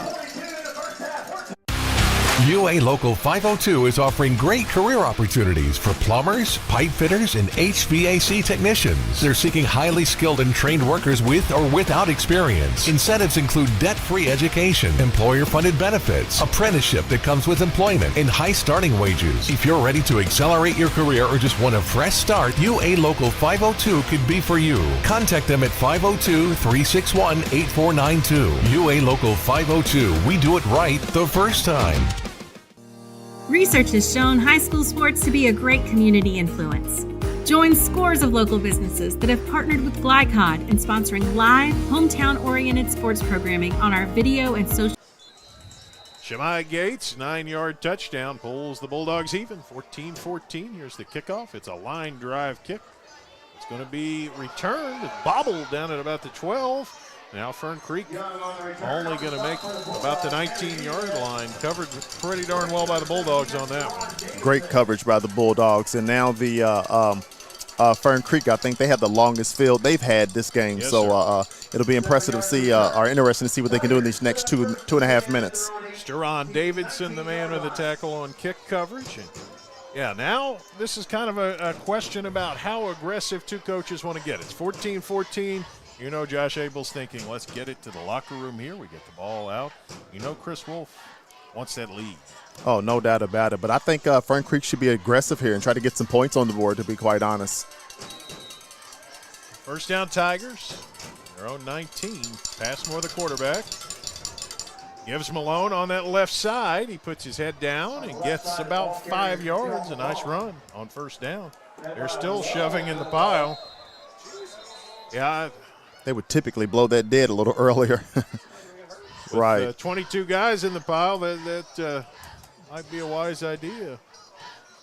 Well, he pushed that pile for another yard or so. I'm sure Fern Creek will take it. Second down and 4, now at the 25. Right at 2 minutes. Yeah, it's an interesting cat and mouse game here. Fern Creek doesn't want to give the ball up, but they'd love a shot at scoring. Mayo doesn't want to give up any points, but they'd like to get the ball back. Passmore hands it off. Malone left side.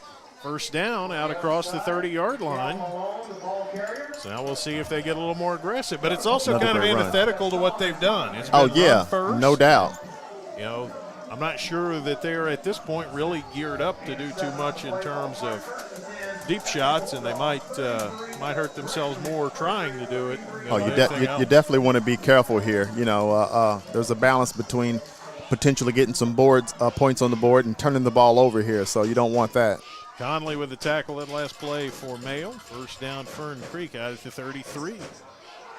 Ashmore, and this one gets gobbled up in the backfield. Nothing going there. Malone tackled for a loss. Yeah, it looks like they're going to keep it on the ground, try to eat up some of this clock and get into halftime with the tie ball game. Timeout Mayo. They don't like that. They're going to want this ball back. Tied at 14 here on Glycod. UA Local 502 is offering great career opportunities for plumbers, pipe fitters, and HVAC technicians. They're seeking highly skilled and trained workers with or without experience. Incentives include debt-free education, employer-funded benefits, apprenticeship that comes with employment, and high starting wages. If you're ready to accelerate your career or just want a fresh start, UA Local 502 could be for you. Contact them at 502-361-8492. UA Local 502. We do it right the first time. Research has shown high school sports to be a great community influence. Join scores of local businesses that have partnered with Glycod in sponsoring live, hometown-oriented sports programming on our video and social media platforms. For more information, email info@glycod.com. You're tuned in to Louisville Football Friday on Glycod.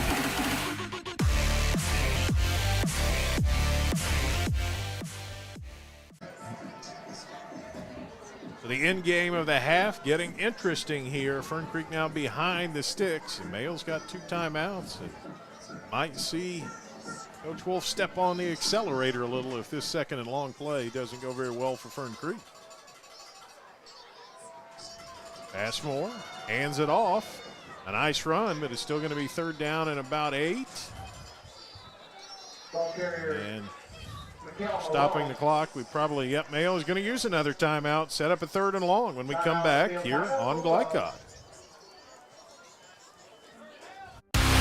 UA Local 502 is offering great career opportunities for plumbers, pipe fitters, and HVAC technicians. They're seeking highly skilled and trained workers with or without experience. Incentives include debt-free education, employer-funded benefits, apprenticeship that comes with employment, and high starting wages. If you're ready to accelerate your career or just want a fresh start, UA Local 502 could be for you. Contact them at 502-361-8492. UA Local 502. We do it right the first time.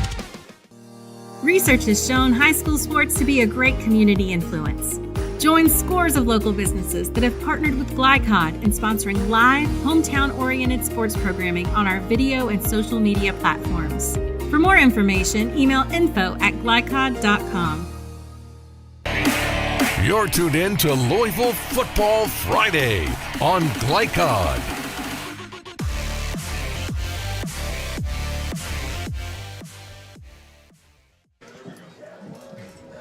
Third down and long, Fern Creek wants to keep the possession. Mayo wants to get that ball back. Let's see what 3rd and 8 yields. Ashmore tries to get him to flinch. Bulldogs don't bite. And now whistle's blowing. I think Fern Creek is going to talk about it. That is what we're going to have. Yet another timeout. I promise we'll get to some football here on Glycod. UA Local 502 is offering great career opportunities for plumbers, pipe fitters, and HVAC technicians. They're seeking highly skilled and trained workers with or without experience. Incentives include debt-free education, employer-funded benefits, apprenticeship that comes with employment, and high starting wages. If you're ready to accelerate your career or just want a fresh start, UA Local 502 could be for you. Contact them at 502-361-8492. UA Local 502. We do it right the first time. Research has shown high school sports to be a great community influence. Join scores of local businesses that have partnered with GlyCod in sponsoring live, hometown-oriented sports programming on our video and social media platforms. For more information, email info@glycod.com. You're tuned in to Louisville Football Friday on GlyCod.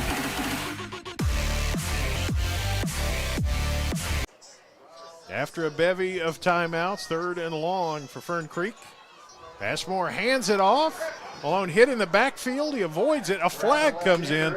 He's short of the first down, but we got the flag. So, again, time for some quantum coaching decisions here. Penalty is on Fern Creek. You back him up. He went out of bounds, so I guess the clock is stopped. Clock is definitely stopped. Yeah. That, yeah.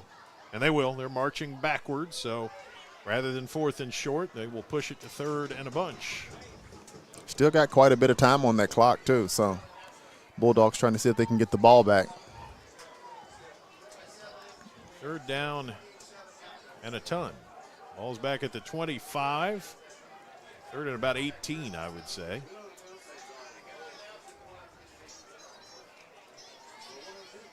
Malone had some room on that play. Of course, he also got holding that cleared some of that room, but wasn't the worst idea in the world. But now it's 3rd down and forever. Yeah, I'm sure they're going to go Malone again. Mayo does have a timeout. They want to force him to use it, if nothing else. For sure. And they hand it Malone. He's working the right side, nearly lost the ball, and now he is hit and driven back. Nicely played that time, big Aviance Davis. That is exactly what the Bulldogs were looking to do. And timeout Mayo. They're going to take that final timeout. We'll keep it here. So there you go. You got a minute. You figure like you have pretty good field position when this punt is finished. And no doubt about it. Yeah. Probably have to get away from just running gates up the middle, though. It's probably time to get a little more into the passing, into the playbook here. Well, the good thing for the Bulldogs, they have several guys, you know what I mean, who can get open and catch the ball and score. So it's actually going to be a challenge, to be honest, for the Fern Creek Tigers to keep them out of the end zone. Yeah. Even with a little under a minute to go. It looks like Max Gainey is going to come out to return this punt. Yes, he is. And this is your first hurdle. You got to watch Gainey, you know, because he could take it to the house. Well, the first one is to get the punt off. Right. And that is not always the easiest of things. So. And ideally off and away from Gainey. 2 punt returns this year for Max Gainey. Can he bag the trifecta here? Carr to punt it. 4th and forever. There's the snap. He does get it out of there. Gainey comes over and he can't field it. That's a nice break for Fern Creek as the ball trickles out at the 38. Another good punt for Carr. It was, and an ideal situation for the Tigers. I mean, Gainey wasn't able to touch it. The ball went out of bounds, and now they got to see if they can stop this Mill High School offense that has a ton of plays to get in the end zone from here. We got no timeouts. 54 seconds. Trips right. I see Gainey in the slot. Verbancic. One of those trips. Harris is on our left here. Ultra Smith looks to throw. Set up a screen. Burton's got it, and he is drilled. Well played that time. Nice discipline from T.J. Cothran. Very well played. I think he saw that play setting up, and he was right there to make the tackle. And the clock runs, 40 seconds and still running. Bulldogs out of timeouts. Down to 31 seconds now. Quick throw. That's Gainey. Here he comes. Can he turn it up? Gets the 40. Steps out at about the 44. Not a bad idea. Take what you can get. Not a bad idea at all. Yeah. Manageable here. Still leave 24 seconds on the clock. Quite a bit of ways to go, but 24 seconds on the clock. So let's see if the Bulldogs try to take a shot down the field this time. Colin Jefferson to the right. Trips to the left. It's going to be an empty backfield for Coulter Smith from his own 44. Grinter's been pretty active tonight. He's here on the outside nearest us in the press box. Flinch up front. Gainey's got a short throw. Can he do something with it? He's going to go all the way across. He gets a block from Coulter Smith, and he gets across the 50 and out of bounds. And a first down.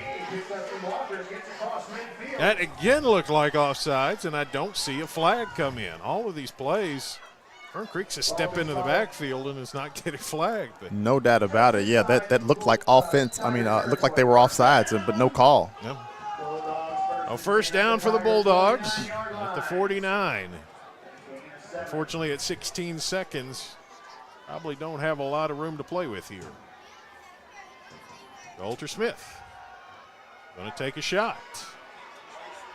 Flips it backward, and it's to Gainey across the 50. There's a flag down. Gainey's out at the 36. But the flag is in the backfield in an area where you would expect holding. Yep. And that's going to be what it is.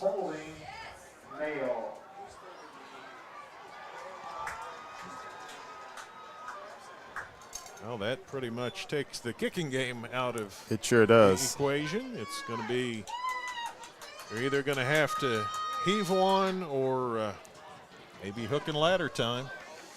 Yeah, and the Bulldogs got to be careful as well. You don't want to get overly aggressive and, give up something silly to the Tigers right here at the end. That's true.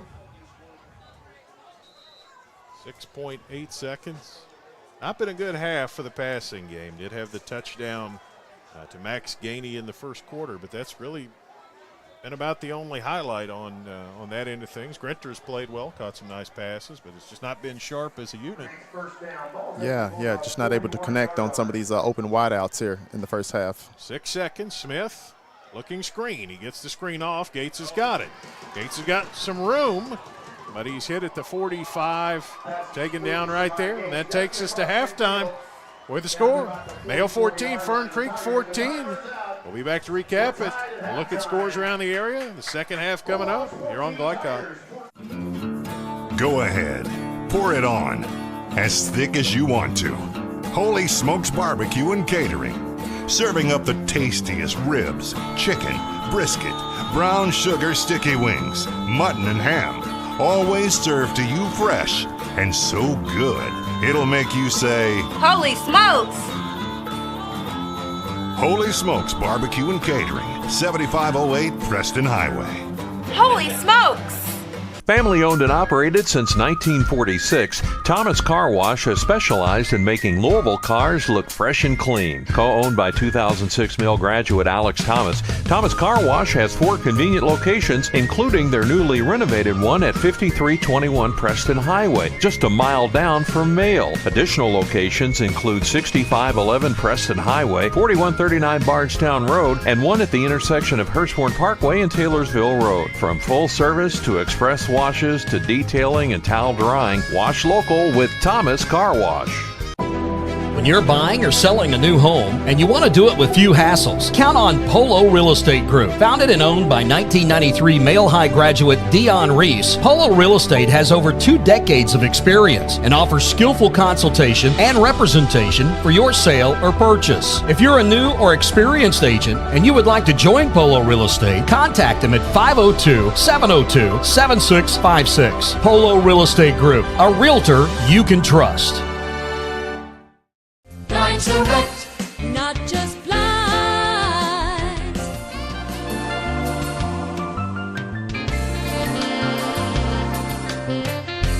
Blinds Direct, not just blinds. New recruit? Take advantage of our apprenticeship program. Come out of our 4-year course debt-free.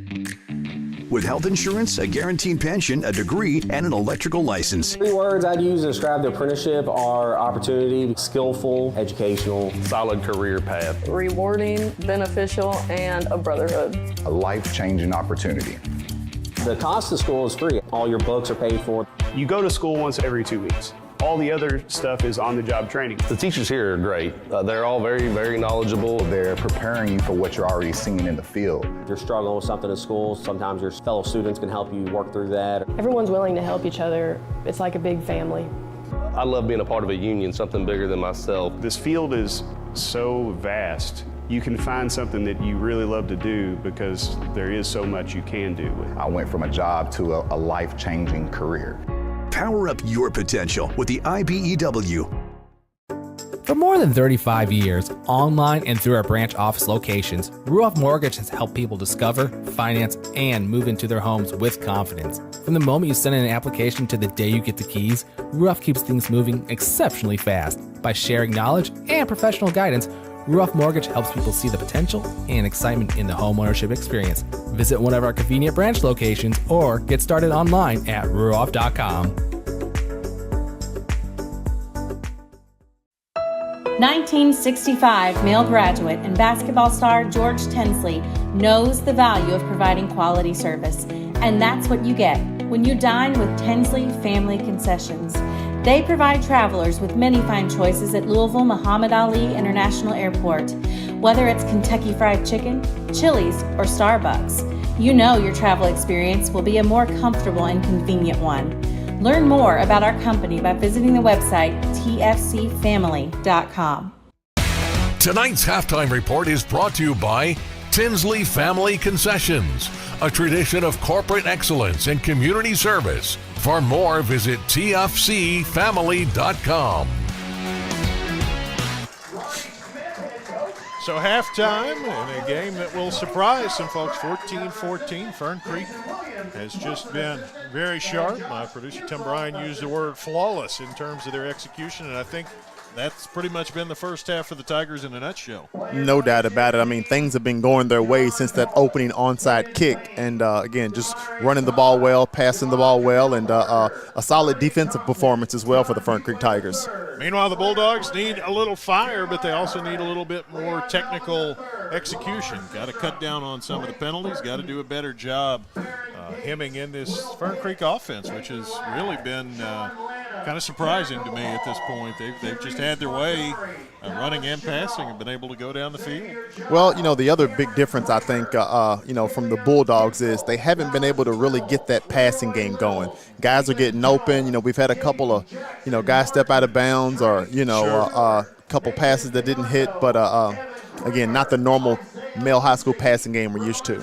Well, how did we get here? Time to recap it. Of course, again, we mentioned the game opened with an onside kick by Fern Creek that they recovered. Looked like they recovered it pretty easily. Male was, I think, kind of stunned by the play. They drove it down the field, and their junior quarterback, Caleb Passmore, an 8-yard touchdown pass to Landon Edwards. Extra point from Carter made it 7-0 Fern Creek, 6:35 to go in the first. Male answered with a nice drive, took it right down the field. Coulter Smith to Max Gady, 18-yard pass. Vallandigham extra point made it 7-7. 4:06 to go in the first. But then shortly before the end of the quarter, 8 seconds left in the quarter. Michael Malone, 13-yard touchdown run. Carr's extra point makes it 14-7. 8 seconds left in the first quarter. And then with 2:42 to go in quarter number 2, Male mounts an impressive drive. Had to take it 95 yards, and Shamai Gates runs it in for the last 9 yards of that 95, his touchdown, and Henson's extra point made it 14-14, which is where we stand. And it feels pretty even after 2 quarters. It really, really does. And again, you know, I don't think a lot of folks expected the Tigers to be this close at this point, but they've earned it. They've literally earned it on the field here tonight. An interesting second half ahead of us. We're going to have a word from some of our sponsors. Be back to give you some scoreboard updates from around the area. Second round of the playoffs. 14-14 here at Male. We'll be back shortly here on Glycod. 1965 male graduate and basketball star George Tensley knows the value of providing quality service, and that's what you get when you dine with Tensley Family Concessions. They provide travelers with many fine choices at Louisville Muhammad Ali International Airport. Whether it's Kentucky Fried Chicken, Chili's, or Starbucks, you know your travel experience will be a more comfortable and convenient one. Learn more about our company by visiting the website tfcfamily.com.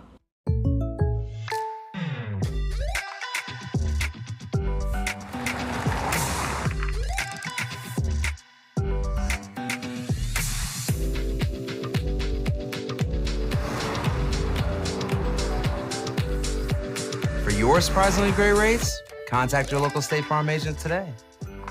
If you want the real deal, call State Farm agent Mike Shelton in Louisville today. Like a good neighbor, State Farm is there. New recruit? Take advantage of our apprenticeship program. Come out of our 4-year course debt-free. With health insurance, a guaranteed pension, a degree, and an electrical license. 3 words I'd use to describe the apprenticeship are opportunity, skillful, educational, solid career path, Rewarding, beneficial, and a brotherhood. A life-changing opportunity. It's about the best I can put it. The cost of school is free, actually. All your books are paid for. You go to school once every 2 weeks. All the other stuff is on-the-job training. So you're getting paid to do your job. You can start off with absolutely no knowledge, and they're going to give you the tools and the foundation to build up from there. The teachers here are great.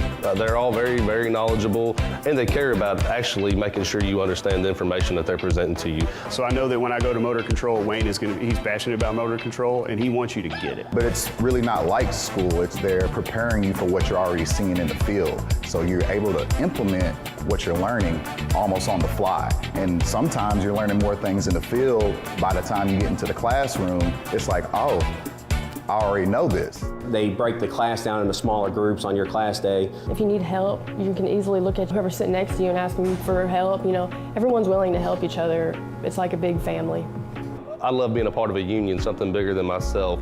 This is an organization of brothers and sisters all working together to accomplish a common goal. We work together in the field, and then we become friends on the outside, and it's almost like a family organization at that point.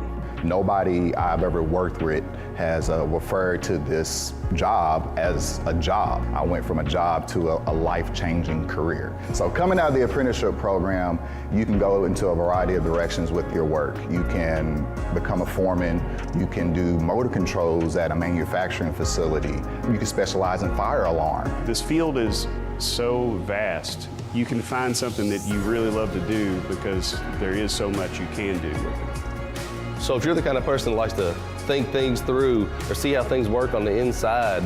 Someone that's detail-oriented, motivated. I've always seen myself as a hands-on person. Being in an apprenticeship, I'm getting my associate's degree, doing electrical, and being able to do something hands-on. If you like to build things, this is the place. It requires you to grow up. Be accountable for yourself because, yeah, they're gonna lay out tools to help you be successful, but it's up to you to, grab those tools and build yourself. Power up your potential with the IBEW.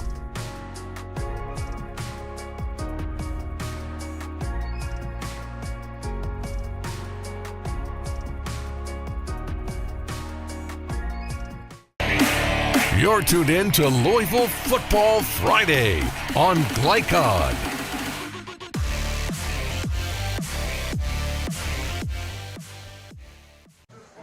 Halftime at Mail, 14-14, second round of the playoffs, and we are far from the only game in town. We'll try to catch you up here on the scoreboard, let you know what's going on in other area games. Island Bullet East, no score early. And then Douglas all over Madison Central. That one may matter for reasons that we will discuss later. Bryan Station all over Tates Creek. And then one that I know a lot of people got an eye on, Trinity at home, dropping the hammer on St. X. That one's 28-0 near intermission. Manual up 7-0 on Ballard. Butler trails Atherton there 14-0 at intermission. See all those other games, plenty of action in the area. But Trinity and St. X, I don't think a lot of people saw that coming, but I don't think a lot of people saw 14-14 here coming either. So that's exactly what I was about to say. This is as big of a surprise here. So, again, take your hat off to the Fern Creek Tigers. They're playing well. Now, some numbers came our way from the first half, and perhaps the most surprising, Malone, 18 rushes for 92 yards. And those are big league totals for a male defense that doesn't give up 92 yards on average in the entire game on the ground. Shemai Gates almost matched him, 11 for 78. So we'll have to keep an eye on that. And Coulter Smith, feels like it's been kind of an unexceptional half. You look at the numbers, 11 for 17 for 127, not exactly shabby. Not shabby at all. So Coulter's done a pretty good job with that. Passmore 5 of 8 for 42 for Fern Creek. Mayo has the yardage advantage, 199 to 137, but that's where that onside kick came in. Created a short field. And one stat that really jumps out to me, other than time of possession, which Fern Creek leads almost 14 minutes to a little over 9 for Mayo, is Fern Creek's 2 of 2 on fourth downs, and that will be one to keep an eye on as this one continues. That's impressive, and I see why they're 2 for 2. I mean, they got Malone in the backfield, so again, if you can get halfway to a first down, he's pretty much going to get you there if you can get him the ball in his hands. Well, it should be an interesting second half. We're going to have a word from our sponsors, and we will be back. Second half on its way. Mayo and Fern Creek tied at 14 here on Glycod.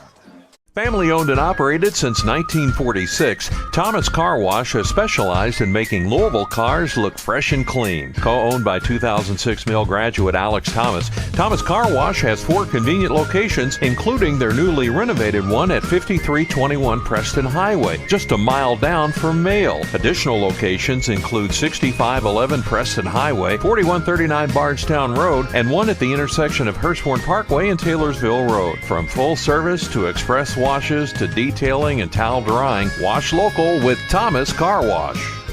Last season, Glycod streamed over 160 games. As our presence grows throughout Kentucky and Southern Indiana, we have a need for production, sales, and social media support. If you've ever wanted to pursue a career in the fast-paced world of broadcasting but didn't know how, these opportunities could be for you. For more information, please contact info@glycod.com. UA Local 502 is offering great career opportunities for plumbers, pipe fitters, and HVAC technicians. They're seeking highly skilled and trained workers with or without experience. Incentives include debt-free education, employer-funded benefits, apprenticeship that comes with employment, and high starting wages. If you're ready to accelerate your career or just want a fresh start, UA Local 502 could be for you. Contact them at 502-361-8492. UA Local 502. We do it right the first time. I'm your overly competitive brother. Psych, and I'm about to steal this game from you, just like I stole Kelly Carter in high school, huh? Foul! And now you're ready to settle a score. Game over. And if you don't have the right home insurance coverage, well, you can end up paying for all this yourself. So get Allstate and be better protected from mayhem. Yeah, like me. Thanks, bro. Take a lap, rookie. Contact Louisville and Lexington Allstate agent Thomas Allen for a quote today. You're tuned in to Louisville Football Friday on Glycod.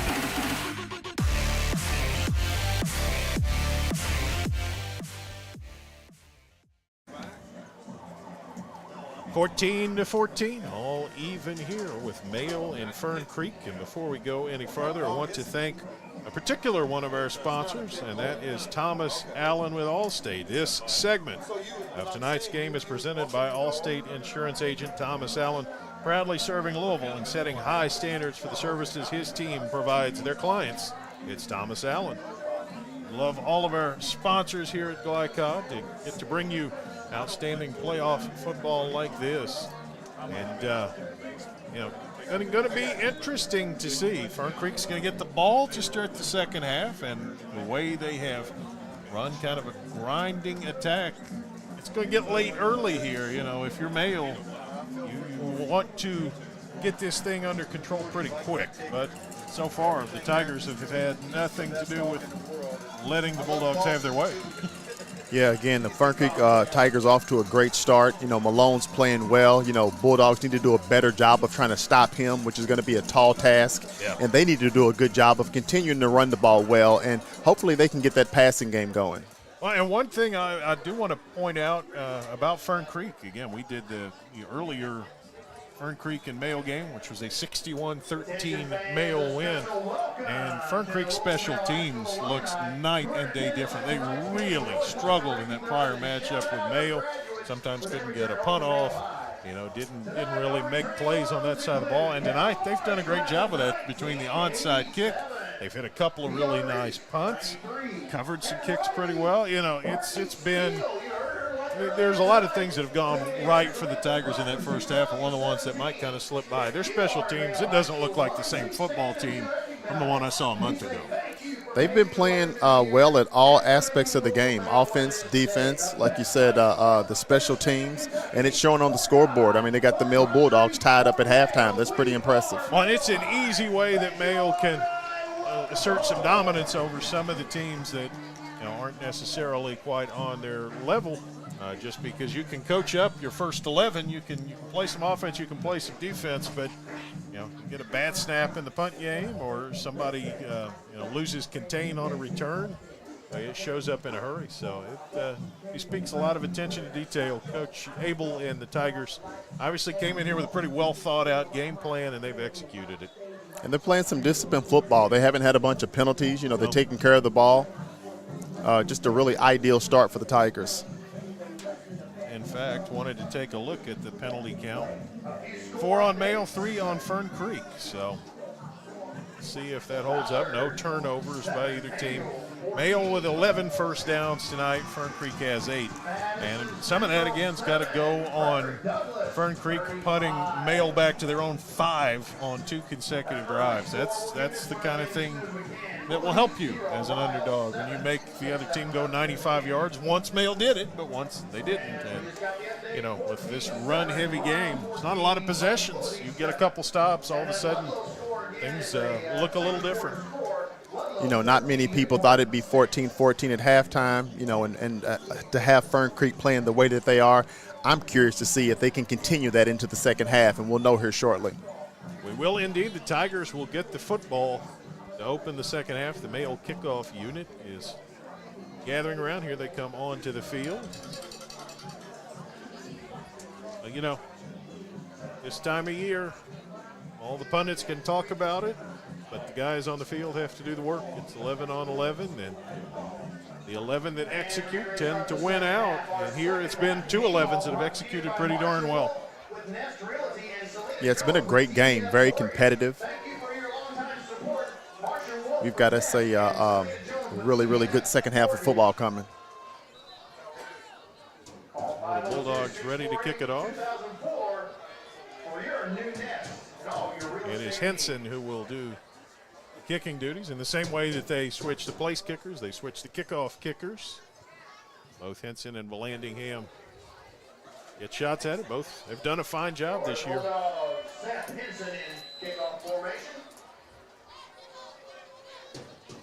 So a shocker of a first half. The second half is now underway. Kicks a grounder, hits a Fern Creek player. It's still loose. It's still loose. And Fern Creek falls on it at the 27. That could have been a big break for the Bulldogs. That could have been a big break, and not the way the Fern Creek Tigers want to start the second half. Now really couldn't get out of their own way there. Now Henson hit a nice kick on a night that's getting a little bit chilly. Hard field. That ball takes a firm bounce sometimes, but Fern Creek is able to cover it. I'm sure both coaches, went into halftime, made some adjustments, and we'll see if these guys can come out here and execute.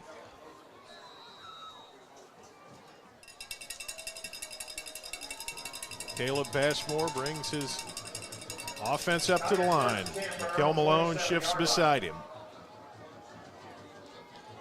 They hand it to Malone after a high snap, and he gets off the left edge and gains about 7 or 8 yards. Looks like more of the first half. That puts Malone right at 100 yards rushing for the game. Yeah, he is right at 100, and he's right back at it as well, just running the ball hard. And that offensive line is doing a good job of getting him some space. We got a Fern Creek player down. We got an injury timeout. We will take that break here on Glycod. UA Local 502 is offering great career opportunities for plumbers, pipe fitters, and HVAC technicians. They're seeking highly skilled and trained workers with or without experience. Incentives include debt-free education, employer-funded benefits, apprenticeship that comes with employment, and high starting wages. If you're ready to accelerate your career or just want a fresh start, UA Local 502 could be for you. Contact them at 502-361-8492. UA Local 502. We do it right the first time. You're tuned in to Louisville Football Friday on Glycod.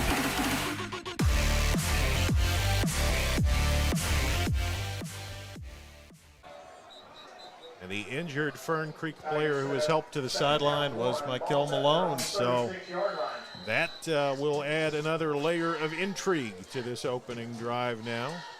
He was eventually pulled up and able to come off the field, but he was very ginger in doing it. See if we see him again tonight. Yeah, that's huge. He basically has been the Fern Creek offense. Eric Pickett is in the backfield in his spot. Second down and about 2. Play fake. Throw is grabbed by Carr for a first down. Gutty play by Carr. I believe that's his 3rd or 4th reception. He's doing a really, really good job of just getting open and reeling that ball in tonight. Yeah. A first down for the Tigers. Let's see what they come up with next.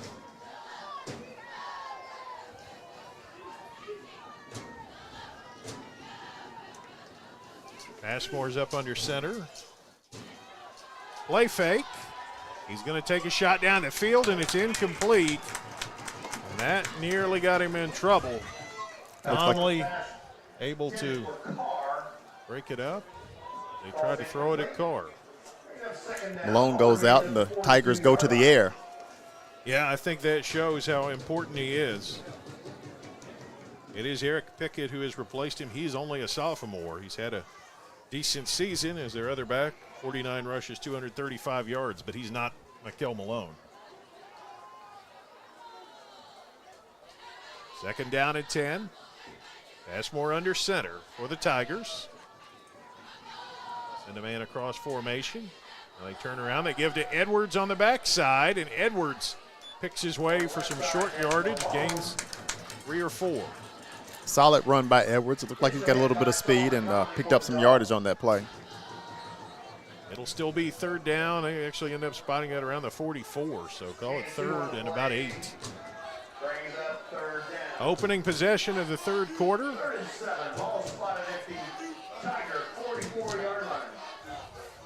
Wilson on the tackle for Mayo that time. It's a big third down play for the Tigers here. It is that. Empty backfield this time for Caleb Passmore. 2 receivers to his right, 2 to his left. Passmore to throw. Fires. Carr, did he get it? Yes, he did. First down. Such a big. Is he playing tight end out there? But he's getting open and Passmore's finding him. And he's getting that ball in and racking up first downs.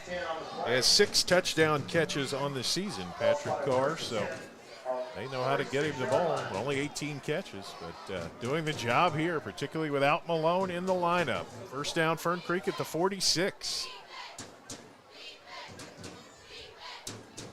Ashmore hands Pickett, and he picks his way for about 2. Yeah, I'm really impressed with this Fern Creek offensive line. You know, they're giving Passmore some time to get rid of the ball and, you know, doing a really good job for these running backs also.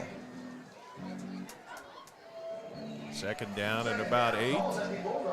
Williams on the tackle that time for Mayo. Is a physical ground attack for these Fern Creek Tigers. Let's see how that holds up without Mikel Malone, who went out with an injury, hasn't been back in. That might have been a botched play. Didn't look very comfortable that time. I think Passmore thought he was going to hand it off. There wasn't anybody to hand it to, but in the meanwhile, also had a false start. So that will back it up 5 yards. A little bit of confusion out there.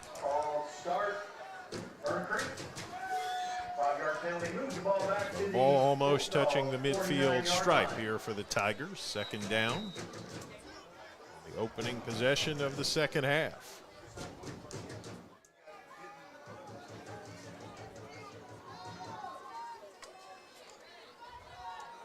Tigers come to the line. Passmore in the shotgun with Pickett on his left. Passmore keeps it. He gets a couple, but not much there. Bulldog defense met him. Runs into a brick wall. Didn't get much after the Bulldogs made contact. Well played that time. Jermaine Bradley there for the Bulldogs and sets up a 3rd and long. And without Malone out there, you know this is not where Fern Creek wants to be. They wouldn't want to be here with Malone out there. This is not where they're comfortable, but here they are. 3rd and 11. Bulldogs smelling a chance to get back on the field. And we have whistles, and Fern Creek's going to talk about it. Tied at 14 here on Glycod. Line direct, not just blinds.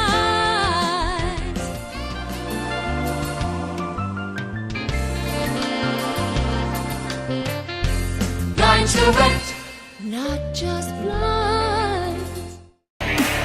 You're tuned in to Louisville Football Friday on Glycod.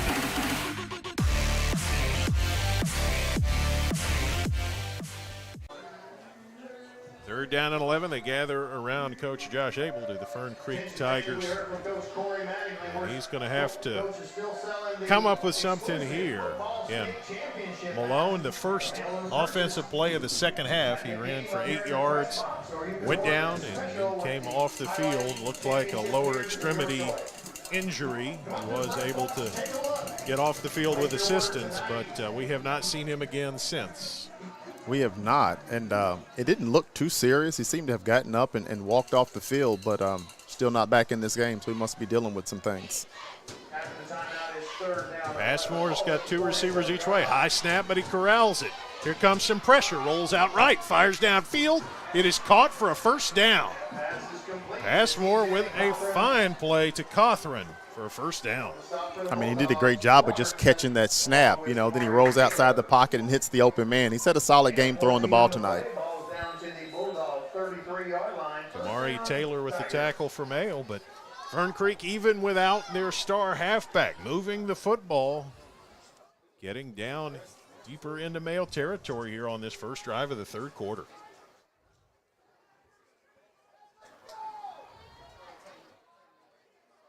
Again, the unspoken ally here is time. Tick, tick, tick. We're at about 4.5 minutes on this first possession of the second half. Ashmore with a high snap again, throws it out there. A long throw, but it's caught by Cawthron for a first down. Picked up about a dozen. I got to admit, Dion, I saw that ball in the air and I thought that's a dangerous throw, but he knew exactly what he was doing with it. Passmore, again, he's doing a great job of passing the ball tonight. The receivers are getting open, and they're catching the ball as well. So, again, hats off to the Fern Creek Tigers. They're moving this ball without Malone. I'm pretty impressed by that. Kamari Taylor on the stop, but a first down at the 22. The Tigers of Fern Creek.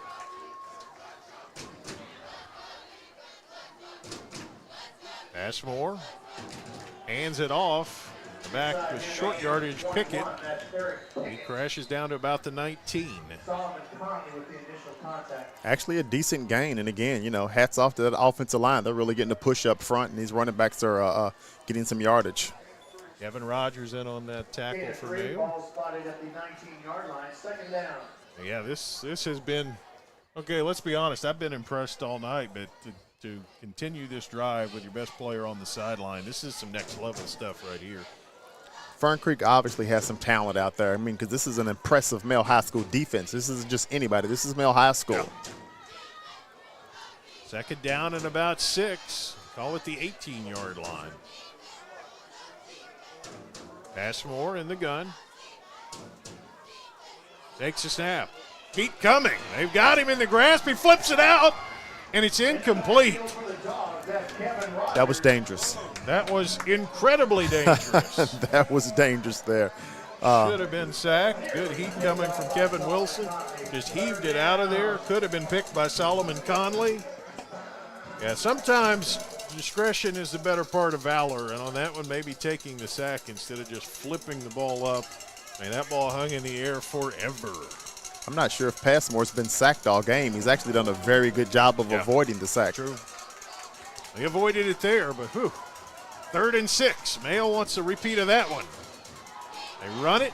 Pickens gains, but he's going to be shy of the line to gain. It's going to be a 4th down and a couple. We'll see. Unstack it, put it at the 14. 4th down and call it 2. Still a very impressive drive by the Fern Creek Tigers without Malone. Halfway through the 3rd quarter already. No thought of the kicking game here. They're going for it. Ashmore has got Pickett behind him. Ashmore really wants to draw him off. They go sneak. I don't know. We'll see. Fern Creek coaches are pretty positive. We'll have to see. He got a pretty good surge. Yeah. I don't know. They're eyeballing it down the line right here. The male guys are saying, Antonio. Oh, they turned it back. Oh, my. Huge stop by the Bulldogs. They really, really needed that. Now, there's a jolt of energy we haven't felt in this stadium tonight. They really needed that stop. Maybe they had it, but, you know, we're in the high school game. They can't go back and look. They can't challenge it, so it's male football. Here you go, Bulldogs. First down on your own 13. Gutty effort from Fern Creek. They came up and pushed the ball short. Coulter Smith going to throw it. Fires it. Grinter's got it across the 15. Gets out to about the 20. Shakes a man and might have picked up the first down over here on the near side of the field. We'll have to see where they mark it. DJ Grinter having a nice night. He is having a nice night. Again, he's come a long way since the beginning of the season. He's got a lot of speed. He's getting open, and he's catching the ball. Kind of the line on DJ has been he's a baseball player who's playing a little football. He keeps playing like this. He might be a football player who plays a little baseball. Right. Little Deion Sanders-esque, right? Take it where you get it, yeah. First down, 23-yard line for the Bulldogs. Coulter Smith under center. Grinter goes in motion, and they run it behind him. Gates trying to pick his way on second effort. It's Burton, actually. Chase Burton in there, gains a couple. Looks like he bounced off a guy, kept his legs pumping, and maybe got a couple of yards on that one. Fern Creek got to it pretty quickly. Cawthron on the tackle. That was a gain of 2. 2nd and 8 now. Again, on the back half of the 3rd quarter, this run-heavy game, it takes the air out of that football. It sure does. Bulldogs tied, but with the ball, with momentum now. Everybody's bunched in tight in this formation for Coulter Smith. Senior quarterback on a throw. Got time. Takes a shot. Grinter, did he get in? Yes, he did. First down. There he is nice again, route. DJ Grinter. Nice route, nice catch. That's impressive. That's impressive for a baseball player. You know, it He's speaks having a a great lot night. of how well he's playing right now, that on a team with Gainey and Harris, they keep looking at Grinter, and he keeps making plays. Edwards on the tackle. He wasn't getting a lot of touches early in the season, but now I was just looking at him. I'm like, man, he's got enough talent. I would expect him to be playing well toward the end, and, you know, here he is tonight, you know, performing pretty well. First down at the 35. They send him across formation. They run behind him. Gates crashing his way through up near the 40-yard line. Nicely done. It's Burton, rather. I'm sorry. These two backs, they interchange them. Chase Burton getting some time now. Ben Gates mostly early in the game, but the sophomore Burton. Both of those guys run really, really hard and are difficult to stop. Mel's putting together a pretty good drive here. Peyton on the tackle for Fern Creek. Male started at the 13 after they turned the Tigers over on downs. Smith throws, and it's dropped that time. Well, we praised Grinter a little too much. Right. He might have hurt us and took his eye off that one and made the turn up field before he caught it. That's exactly what happened. He started to turn before he really had the ball and wasn't able to hold on to that one. Third down now for the Bulldogs. Just across their own 40. Got to make the 45.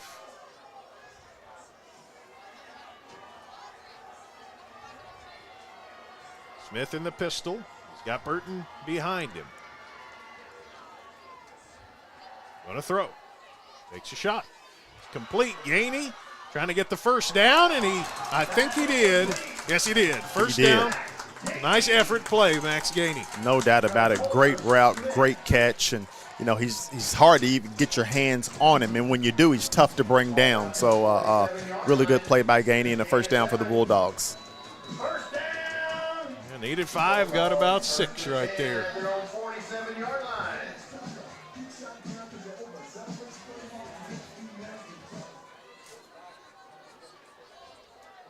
Bulldogs approaching midfield. Coulter Smith gonna fire.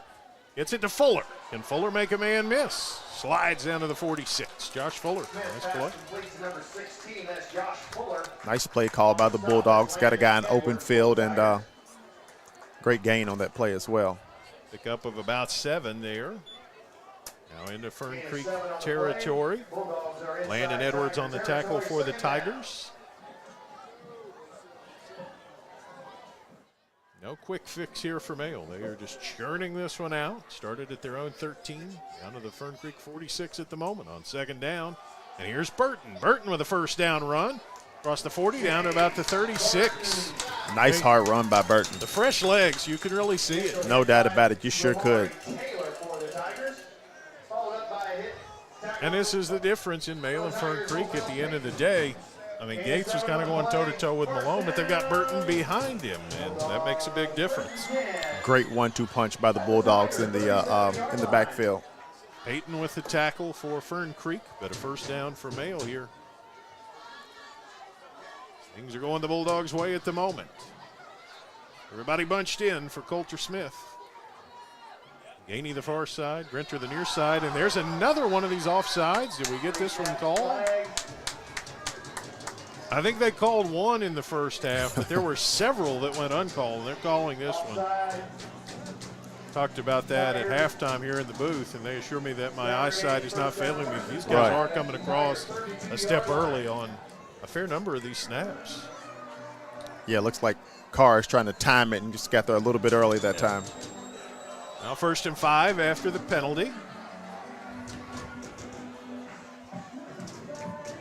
Down to the 32-yard line for the Bulldogs.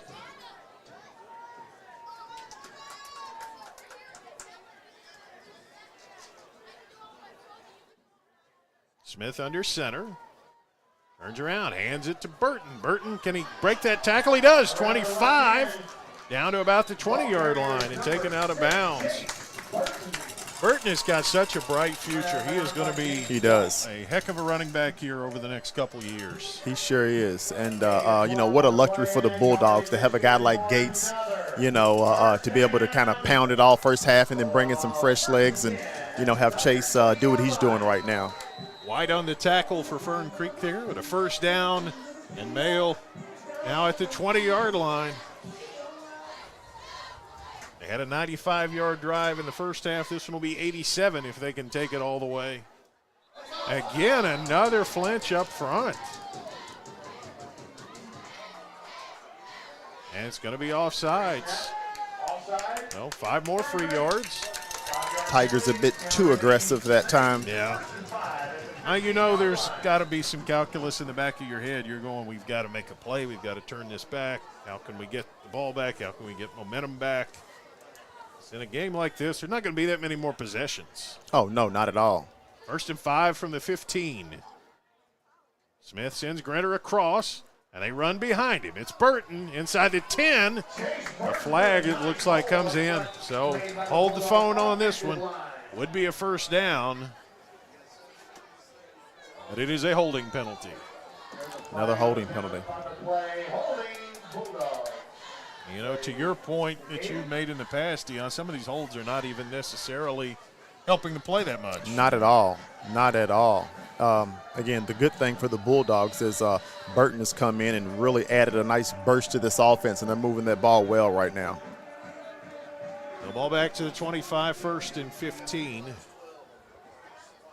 Would have been a first down inside the 10, but after the penalty. Smith going to throw. Got time, got all kinds of time. Now finds what he likes, throws underneath, complete. Inside the 20, it's Gainey. Gainey trying to break free, And he's down inside the 10, and it looks like around the 5 when he's finally taken down. Max Gainey. Can't get that guy in space if you're Fern Creek, and if you're Mayo, For sure. you'll love it. No doubt about it. And to be quite honest, I felt like he just hadn't had the touches he needs. I mean, he's so dangerous with the ball. You got to figure out how to get the ball in his hands. Taylor the tackle for Fern Creek, but it's first and goal. Spotted down around the 4-yard line. This final minute of the third quarter. Each team's had the ball once. Fern Creek drove it down, went for a 4th and 2, and stopped just shy of the first down at the 13. Now the Bulldogs first and goal, having taken it 83 yards. Coulter Smith. Actually, that's the Wildcat. And they shove in. It's Jemai Gates with a touchdown. Wildcat works like a charm. Jemai sure Gates has. takes it in from 4 yards out. Yeah, that Wildcat's been working really well all season. You know, you get Gates back there at the quarterback. He can run it. He can hand it to Burton. You know, we've been thinking he's going to throw it at some point in time. We hadn't seen that just yet, but Bulldogs get a touchdown and a nice call. How about this? With 27 seconds in the third quarter, this is the first time in this game that Mayo has had the lead. Wow. Wow. Who could have guessed that? Who could have guessed that? Landingham for the extra point. The snap's there. The kick is long enough, but it's no good. It was wide to the right, and so it'll stay 20-14 here on Glycon. Line direct, not just blind.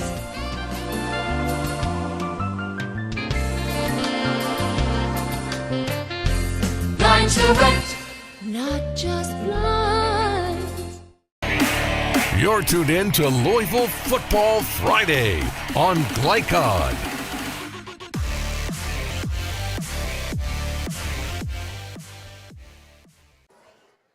And so the Bulldogs drive down. An 87-yard drive ends with a 4-yard Jemai Gates touchdown run. But that extra point could be critical, Dion. 20-14 now.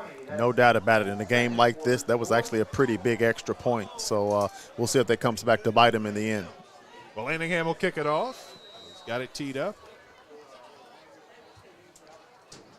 Advances on it, kicks it on the ground. Down to about the 30. Here comes Fern Creek on the return. Nice little run out across the 40, out to about the 43-yard line. So a heads-up play right there by Fern Creek. Calvey Jackson, sophomore, picks it up. Picks up 13 yards. Looks like Malone's back on the field. I got a feeling you couldn't keep him off here. Bradley on the tackle for Mayo, but yep, here we go. Stretching his legs out. He is in there. Tigers actually in a good position right now. Yeah. Actually spotted out at the 44, so a first down there. Final seconds of the third quarter. Passmore has got Mikkel Malone back. He hands it to him, and Mayo met him in the backfield. That's going to be a tackle for loss. Well played that time by the Bulldog front. Yeah, great job of getting some penetration, but I didn't quite see that burst I've been seeing from Malone all night either. So we'll see if he's able to regain some of that strength and speed that he had earlier tonight. Aviance Davis with the stop, and that will end the third quarter. Still very competitive. 2014 Mayo over Fern Creek after 3 on Glycon.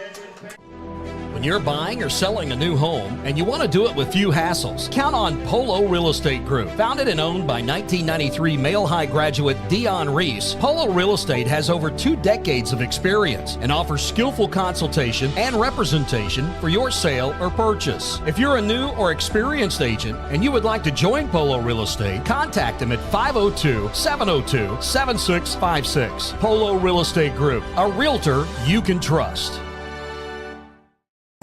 For more than 35 years, online and through our branch office locations, Ruoff Mortgage has helped people discover, finance, and move into their homes with confidence. From the moment you send in an application to the day you get the keys, Ruoff keeps things moving exceptionally fast. By sharing knowledge and professional guidance, Ruoff Mortgage helps people see the potential and excitement in the homeownership experience. Visit one of our convenient branch locations or get started online at ruoff.com.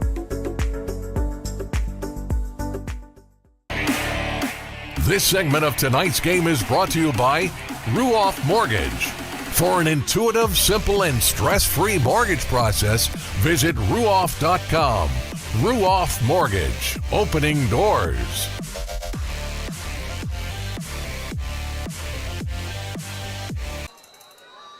We prepare to open the fourth quarter. Fern Creek only trailing 20-14, second 11 at their own 43. Ashmore looks to throw. He's got time, takes a shot down the field. That's a dangerous throw, and it's incomplete. He tried to sneak one deep, but Nazir Shaheed Stevenson just really couldn't find a lot of room. Two Bulldogs blanketing him out there. Harris probably closest to it.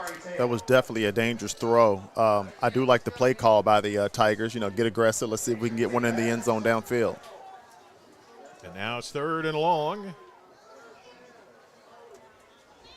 You feel like if they make good progress here, it might well look at going for a fourth down, but let's see. Don't want to be ahead of the facts. And Mayo defense had a big stop on fourth down last time. Now whistles blow. We've got a timeout. We will take the break as well. We'll be back here on Glycod. Family owned and operated since 1946, Thomas Car Wash has specialized in making Louisville cars look fresh and clean. Co-owned by 2006 Mill graduate Alex Thomas, Thomas Car Wash has 4 convenient locations, including their newly renovated one at 5321 Preston Highway, just a mile down from Mail. Additional locations include 6511 Preston Highway, 4139 Bardstown Road, and one at the intersection of Hurstbourne Parkway and Taylorsville Road. From full service to express washes to detailing and towel drying, wash local with Thomas Car Wash. You're tuned in to Louisville Football Friday on Glycod.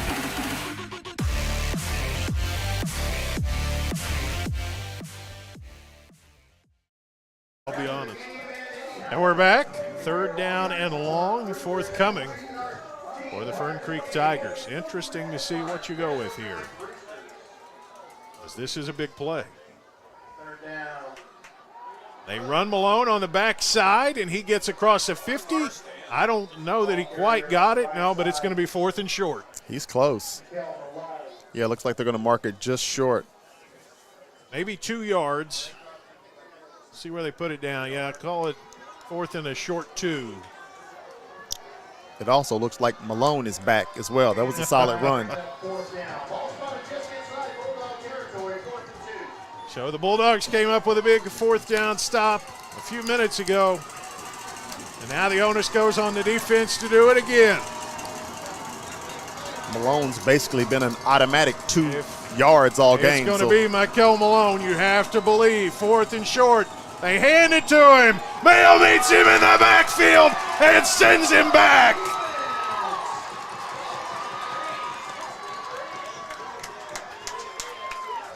Great stop by the Bulldogs. They knew where the ball was going, and he didn't have a shot. There was no shot. Chance. Yeah, no chance Aviance Davis just swallowed him. And you know, Michael Malone has had a phenomenal game. Has had a great night, but on one play where he had to get 2 yards, Mayola would have none of it. Everybody in the stadium knew where the ball was going, and Bulldogs did a great job of just stepping up, getting some penetration, and meeting him in the backfield. First down at the 49 for Mayo. Up 6 and with the ball. Looking for a kill shot. Coulter Smith. He's going to hand it off. Burton got a seam. Chase Burton just broke it to the house at Shemai Gates. Again, they're so identical in their running skill, but it's Gates who delivers the backbreaker. Shemai Gates. That was definitely a backbreaker. 2 huge plays by the Bulldogs in a row, one on defense, and then they come out and Gates gets in the end zone on his first carry. Great blocking up front and an awesome run. So do you go for 2 here and try to chase the point that you lost? Yes. Looks like they're going to after the touchdown. Looks like they're going to kick the extra point here. Oh, yeah. What are we looking at here?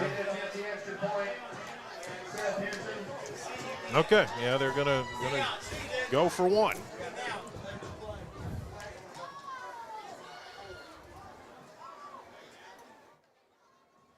The official came over and talked to Coach Wolf, and we are going to have a penalty after the play. It's going to be unsportsmanlike conduct on Mayo. That penalty will be assessed. So they'll put it on the kickoff, which I guess would influence your decision to go for one instead of two, because if you say you're going to go for two, they can take the penalty right there. And Right. although that's an interesting coaching point. Do you take the penalty and force them to not get the two, or do you take it on the kickoff when it might be bigger? In any case, extra point. Henson to kick it. He boots it high and straight and good. 27-14, Mail opening up here on Glycon. I'm your overly competitive brother. Psych. And I'm about to steal this game from you, just like I stole Kelly Carter in high school, huh? Foul! And now you're ready to settle a score. Game over. And if you don't have the right home insurance coverage, well, you can end up paying for all this yourself. So get Allstate and be better protected from mayhem. Yeah, like me. Thanks, bro. Take a lap, rookie. Contact Louisville and Lexington Allstate agent Thomas Allen for a quote today. You're tuned in to Louisville Football Friday on Glycon.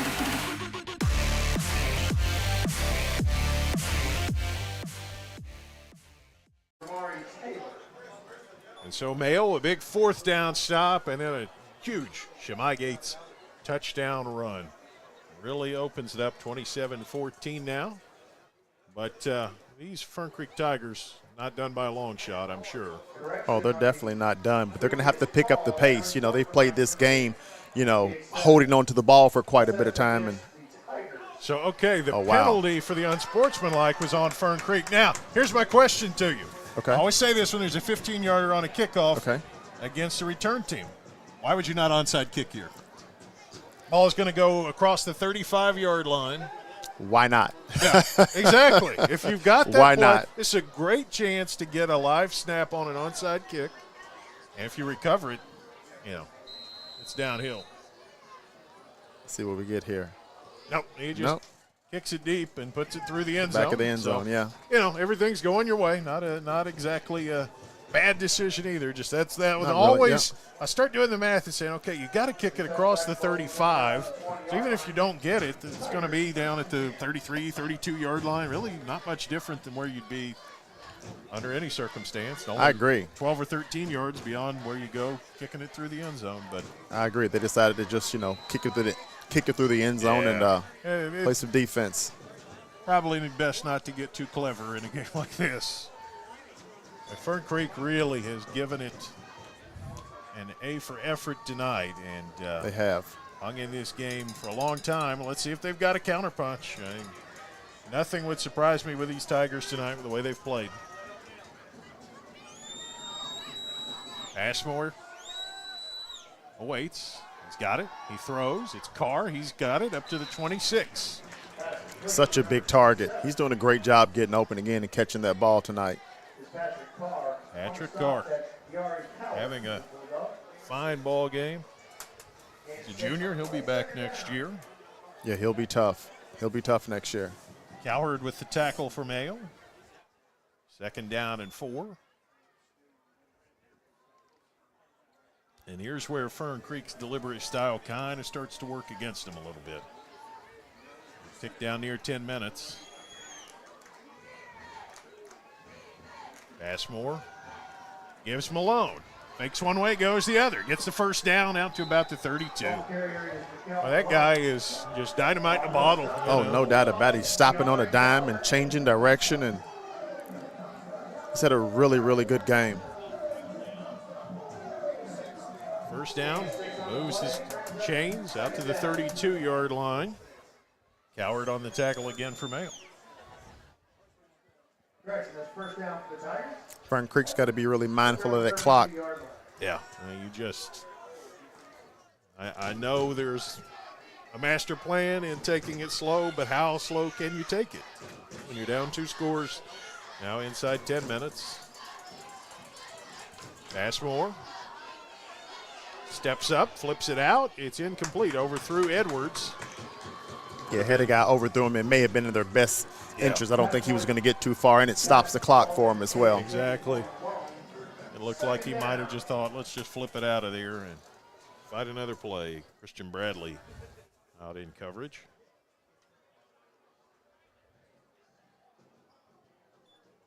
Second down and 10 for the Tigers of Fern Creek.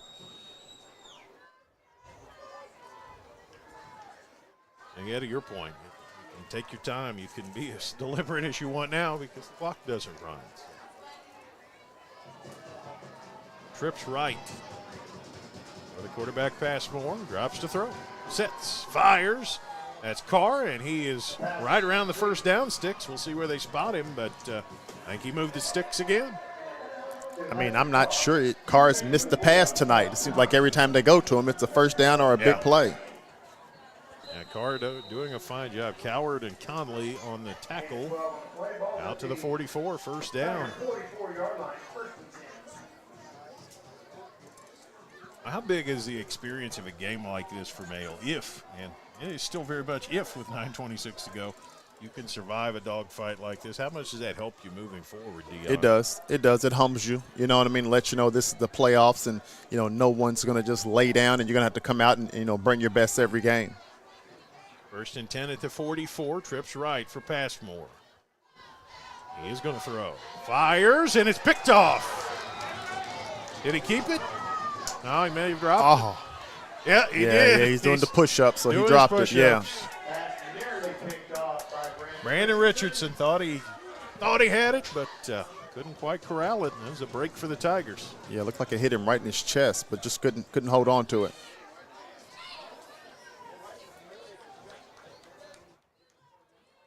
Second down at 10.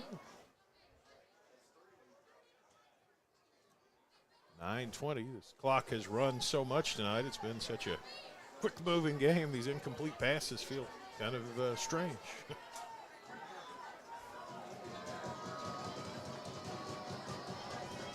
Passmore sends Malone out to the bottom of the field. It's an empty backfield for him. Looks to throw. Gets some heat. Steps aside. Now throws over the middle. That is a long throw. It's incomplete. Edwards tried to come back to it. Another excellent job by Passmore of just eluding the sack. Again, I don't know if he's taken a sack all night. Just wasn't able to make the completion that time. Yeah, kept it alive. Third down now and 10. I feel like this male secondary might be smelling a little blood in the water here. Yeah. That clock is, the clock is stopped because of the incomplete pass, but Fern Creek really struggling to put something together right now. Really the first time they've looked kind of out of sorts. Well, they become a little one-dimensional. You know, we're getting late in the game, you know, long distance down, so. Empty formation with Malone on top. Passmore looks to throw. He waits. Here comes the pressure. Runs away from it. And he gained, I think, about 7 or 8 yards. Let's see where they spot him. Over there on the far side. Smart play by Passmore. He's been making good decisions all night. I don't think he quite got the first down, but he's going to make it a 4th and short. Pretty aggressive slide over there out of bounds, it looked like. Robertson tracks him down. Yeah, put it down shy of the marker. 4th down. 4th down and thought about, I'd call it a long one. They got it 2 on the scoreboard, but I think the chain gang might be a little behind the ball, honestly. But another 4th and short. We were here just a minute ago. Deja vu. I think you got to go to Malone again. Yeah, that's what's gotten you here. Passmore gives Malone. He runs right. He's short. And he didn't get it. He's short. Mayo turned him back again. He's short. Did a great job just circling out with Malone on that play and not letting him break first wave of defenders. Conley in on the tackle along with Malone. Great stop by the Bulldogs. I mean, that's what championship teams do. You know, you put yourself in these positions, you have to make a play, and you make one, and they did it tonight. The Bulldogs appear to have answered the bell here in round 4, so to speak.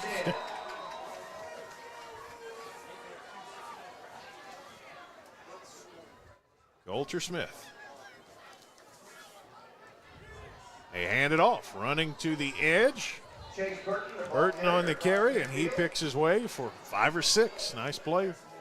Sure the Bulldogs keep it on the ground, take their sweet little time here. And now, the shoe goes on the other foot. For most of this game, it's been Fern Creek grinding it out and slowing it down.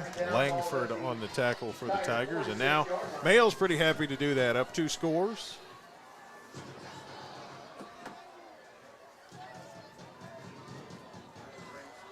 They've got just the running backs to eat this clock up. Smith under center. Renter goes across. They run behind him. They've done that all night. Burton's this time is hit in the backfield and shoved back. Fern Creek was ready for that one. They were. Not much there for Burton. Moten on the tackle for Fern Creek. Outstanding defender. Haven't had a chance to say his name very many times tonight, which is probably as good as any sign of how well the Bulldog offensive line has handled things up front. Yeah, they've had a good game tonight, and that clock is still ticking. So Bulldogs in a pretty good position here still. 3rd and 5. Smith going to go to the air. Fires. It's high, but Renter's got it, and well played that time. Cawthron able to come up and hold him shy of the first down. He gained a couple, but there's about 3 more to go. Coulter Smith looks a little dejected. There's possibility of a punt, and that's what's going to happen. Yep. 7 minutes in the clock running. No punt. Oh, yeah, and here he comes back out. Maybe he talked Coach Wolf into it. Waved him off, huh? It's a solid 4th and 3 here, maybe a long 3. Ball just past the 46. Looks like it's got to go between the 42 and 43 for a first down. So 4th down for the Bulldogs now. Smith under center. Turns around and hands it off. They're going to run Burton off the right side. It's close. I think he probably got it. I think so. Chase Burton, where the official's walking in. That looks like a first down. We still haven't seen an indication, though. Fern Creek lobbying for the call the other way. Of course.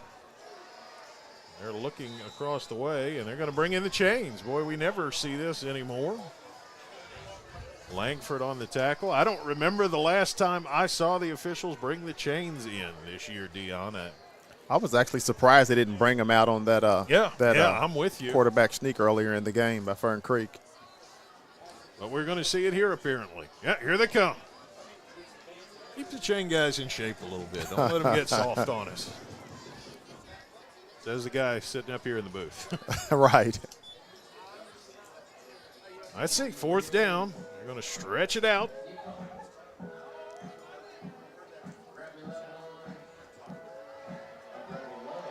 First down. First down, Bulldogs.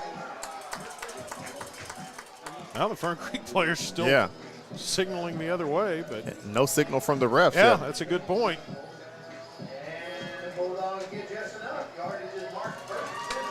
All right, first down. Did make it official. Big first down for the Bulldogs. Sure the official is caught in the chain. He's trying to get out of it. I think he did finally. I thought they were about to rip the official down with Trip the him chain up there, for huh? a second there. Yeah. You can tell these guys are a little out of practice here. It's a little shaky in the chain game. Not used to being out there, huh? Yeah. Prime time, guys. Lace them up. First down, Bulldogs at the 42. Smith goes under center. Burton behind him. Leaves it to Burton off right. Across the 40, across the 35, 30, 25. Still up to the 20. Still up to the 15. Dragging tacklers to about the 13. And a great job of staying in bounds. You could tell he was definitely trying not to go out of bounds while still pushing up the field. So great run by Burton that time. Payton on the tackle. Wittenberg also comes over, but you needed an army that time to bring down Chase Burton. Great run. Great run by Burton. We got a Fern Creek player down. I think we're going to have a break. We will take that break as well. 6:06 to go. Mail in control here on Glycod.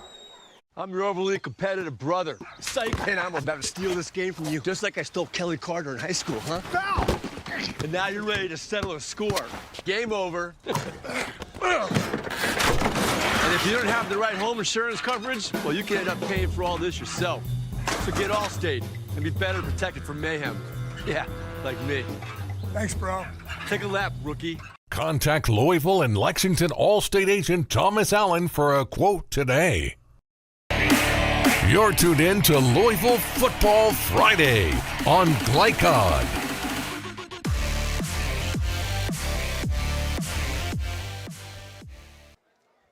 We still have a Fern Creek player down.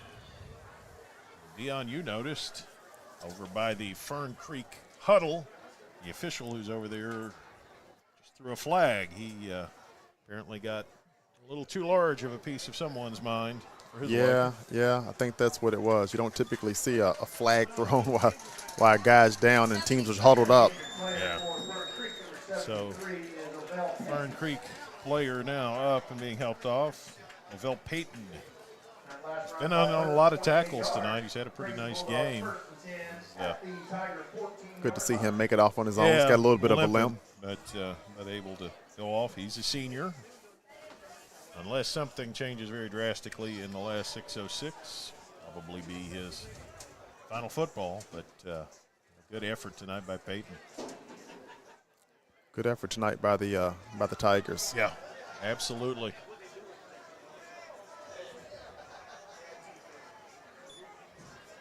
Looks like they're still discussing that flag that was thrown. I mean, when you look, he picks it up. Yeah. And it's going to be unsportsmanlike conduct against Fern Creek, so that'll move it down even further. First and goal now for the Bulldogs. Spotted at the 7-yard line after the penalty. Yeah, if the Bulldogs can punch it in here, this should be the ball game. Looks like a little Wildcat action here. Gates and Burton both in there. That's kind of the cue when you see those two. Gates. Pretty common for the Bulldogs inside the 10-yard line down here. Shamai snuck in there on me in the third quarter. Had a 4-yard touchdown run out of the Wildcat and had the 49-yarder in the fourth quarter. See if he goes for another one. First and goal at the 7. Gates.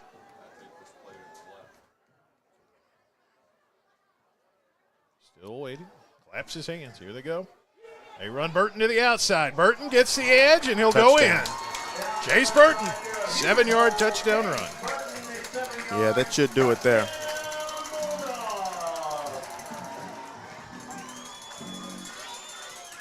Burton's really looked good this second half, coming in with some fresh legs, and they've been feeding him the ball, and he's been just had a really, really solid second half running the ball. It is a heck of a 1-2 punch to be able to throw. Yes, it is. Yes, it is. Vallandingham on for the extra point. Steron Davidson is the holder. Gets this one down. Vallandingham's kick is very long and straight. Good. 34-14 Mayo. We'll be back here on Glycod. I'm your overly competitive brother. Psych. And I'm about to steal this game from you, just like I stole Kelly Carter in high school, huh? Foul! And now you're ready to settle a score. Game over. And if you don't have the right home insurance coverage, well, you can end up paying for all this yourself. So get Allstate and be better protected from mayhem. Yeah, like me. Thanks, bro. Take a lap, rookie. Contact Louisville and Lexington Allstate agent Thomas Allen for a quote today. You're tuned in to Louisville Football Friday on Glycod.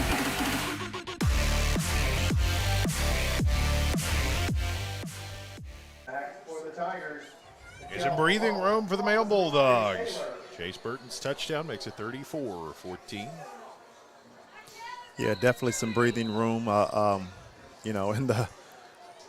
Tigers been breathing down the Bulldogs' necks all night. Absolutely.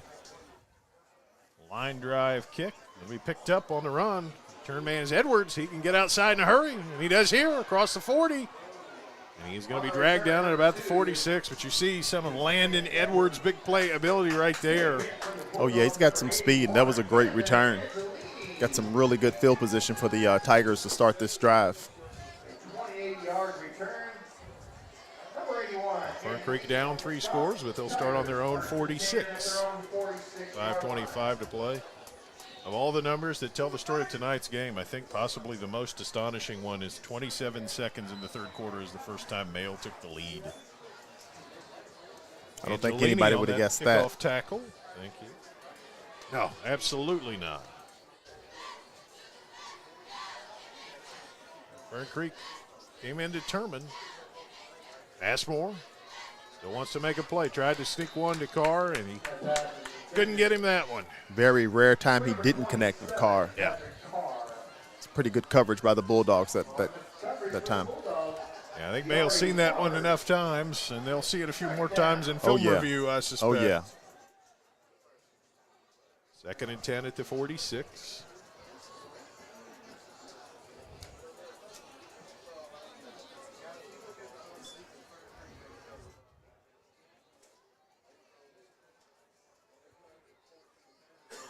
Tigers of Fern Creek with trips to the left. Edwards the middle of the 3.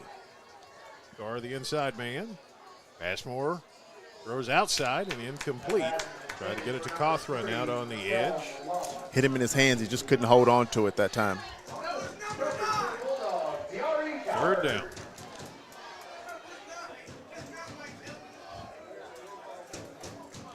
Third and 10 at the 46.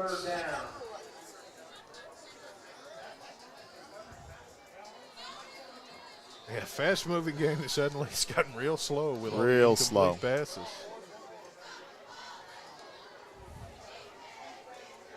Third down and 10.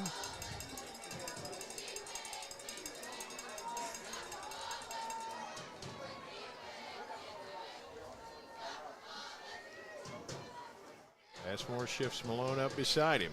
Still going to throw. Passmore under a rush, gets away from it, and he is going to run out of bounds. To his credit, he waits as long as he can, straddles that sideline until the last second, and able to gain, looks like about 5 or 6. And get out of bounds. Really smart play by Passmore. Big 4th down coming up here for the Tigers. Yeah, 4th down and call it 4. At the 48, got to make the 44. Move the sticks. 4th down.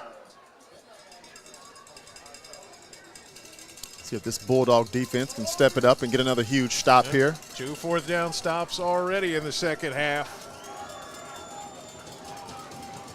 Malone is out as a receiver. He's in the slot here on the left. Passmore to throw. Pressure. He gets sacked. Maybe the first sack of the game. Mayo turned him back. Not sure exactly who it was on him. Maybe Kevin Rogers. Looked like a host of Bulldogs. Yeah. Big stop by the Bulldogs. Yeah, absolutely. That has been the story of this game. Really started with a big 4th down stop on a quarterback sneak. But then the Mayo defense has answered the bell. 14-14 in the second half. That they have. It was a challenge for them tonight, but seem to have things in hand right now, and I'm sure they're going to keep the ball on the ground and see if they can eat up the rest of this 5 minutes they have left. Jemai Gates back out there at running back. First down at the Fern Creek 48. Goldsmith under center. Smith hands it Gates. Gates got to be patient and now fights his way forward for a couple. Still running that ball hard.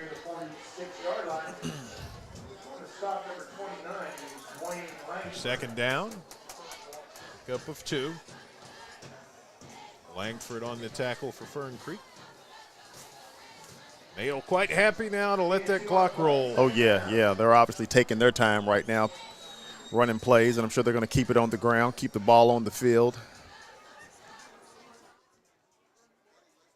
Try to get out of here with the victory. Try to keep everybody healthy. That's right. It's a big thing. It is a 5-win process to win the crown. And first 2 rounds have not been as easy as I think many would have expected for the Bulldogs, but the good news is, barring something totally unforeseen, they're still fighting. Hand it off inside, short yardage. Gates picks his way to about the 44, and that's where it can get a little bit ugly. Thrown down pretty late on that one. Yeah, he took him down pretty hard, but, we're playing football, so. That's it.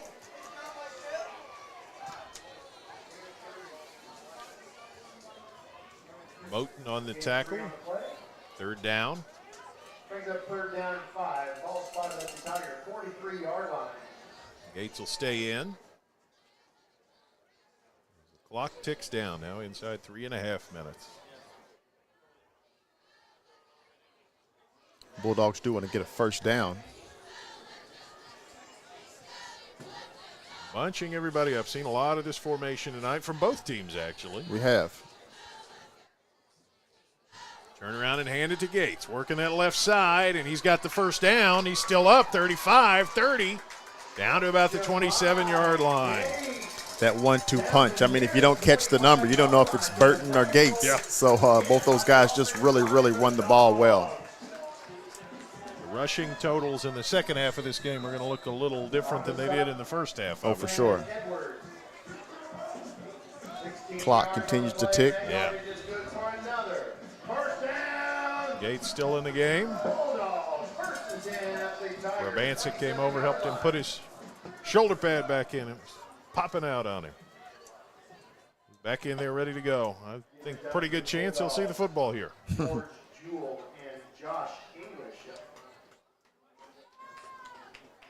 Tick down to 2.5 minutes. Mayo in control. Smith under center. Takes his time now, settles in. Sends a man in motion. They hand it behind him. Here is Gates picking his way down to about the 23, maybe the 22. Decent game. Clock keeps ticking, so that's a plus for the Bulldogs right now. 2:10 and the clock runs. Gates will stay in there. Well, I say that. He starts walking toward the sideline. More equipment issues. This time it's Josh Fuller who's going to make sure he's good to go. Helps him out, says, all right. Make sure he's snapped up there. Yeah. Gates back in. Golter Smith. Set his wristband for his play. Now set up. At the moment he's still in the pistol. He's going to wait to go under center. There's the sign from the back judge that the play clock's getting low. He turns and gives. Gates picks his way about to the line of scrimmage and not much more. Short yardage, if any. I think Mayo really, as much as anything, just interested in running out the clock and finishing this one off. Exactly, yeah. Fern Creek had a really strong finish last week, but I don't know if they're going to put up 21 points with 59 seconds to go. No, I think we can rule that one out. So, yeah. But that's the breaks. Last week, the fourth quarter saved the Tigers, and this week it goes against them. 3rd down and 4. Final minute of the game. Next play may be the last one. We'll see. Wildcat look here. Gates and Burton. Gates has got it. Gives Burton off the left side. Burton picks his way for a couple. Taken down shy of the first down. Spike Souls blocking a guy about 20 yards downfield. Looks like that may be the last play of the game. I think it's going to be, yeah.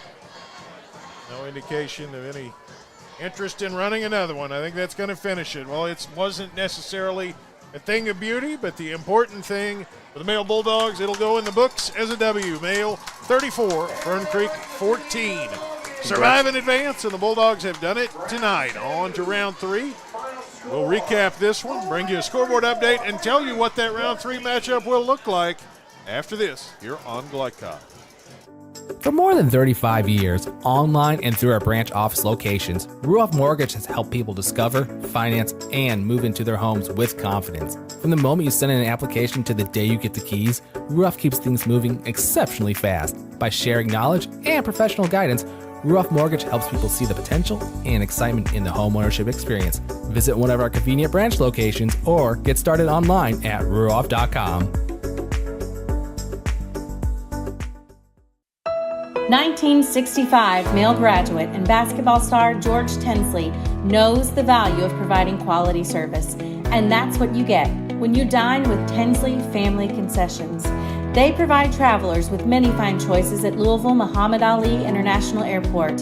Whether it's Kentucky Fried Chicken, Chili's, or Starbucks, you know your travel experience will be a more comfortable and convenient one. Learn more about our company by visiting the website tfcfamily.com.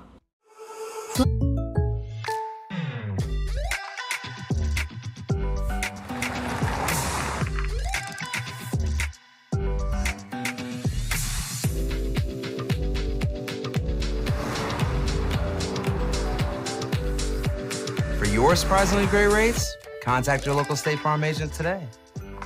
If you want the real deal, call State Farm agent Mike Shelton in Louisville today. Like a good neighbor, State Farm is there. UA Local 502 is offering great career opportunities for plumbers, pipe fitters, and HVAC technicians. They're seeking highly skilled and trained workers with or without experience. Incentives include debt-free education, employer-funded benefits, apprenticeship that comes with employment, and high starting wages. If you're ready to accelerate your career or just want a fresh start, UA Local 502 could be for you. Contact them at 502-361-8492. UA Local 502. We do it right the first time.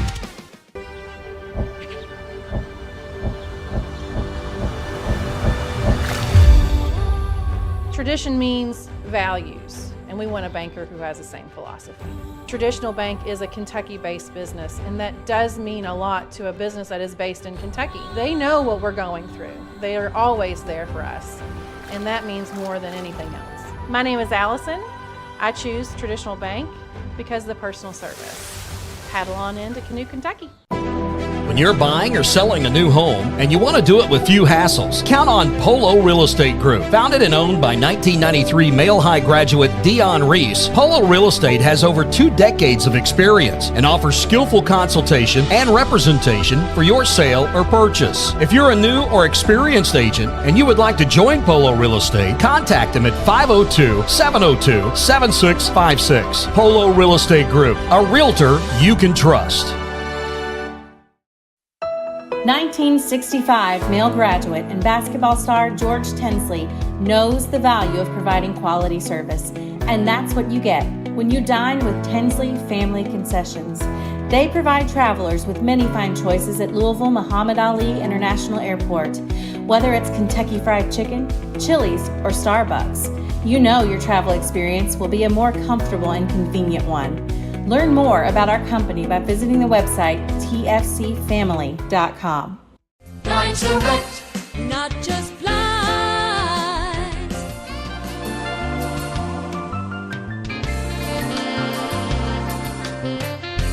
Line to rent, not just blinds. You're tuned in to Louisville Football Friday on Glycod.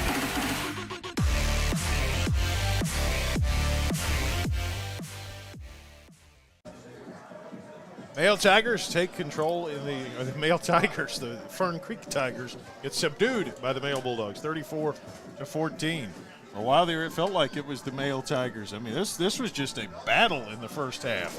The second half, Male asserts itself and pulls away. But phew, that was a lot of football tonight, Dion. It was. I mean, and again, take your hat off to the Fern Creek Tigers. They played a great game.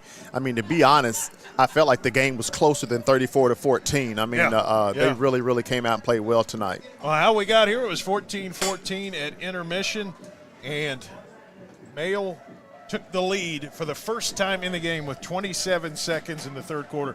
So that's the thing for Fern Creek. For 35 and a half minutes of clock time, you were either tied or ahead in this game. Now, that's phenomenal. Shemai Gates took it in from 4 yards out of the Wildcat. The extra point was no good. That made it 20-14 Mail with 27 seconds in the third quarter. Then in the fourth quarter, a couple of plays that really put this game away. On 4th and 2, there was a quarterback run with Passmore. On the initial play, I think we've talked, everybody up here said, looked like he had the first down. But when they spotted it, the officials looked at it, thought about it, and said, nope, he's short.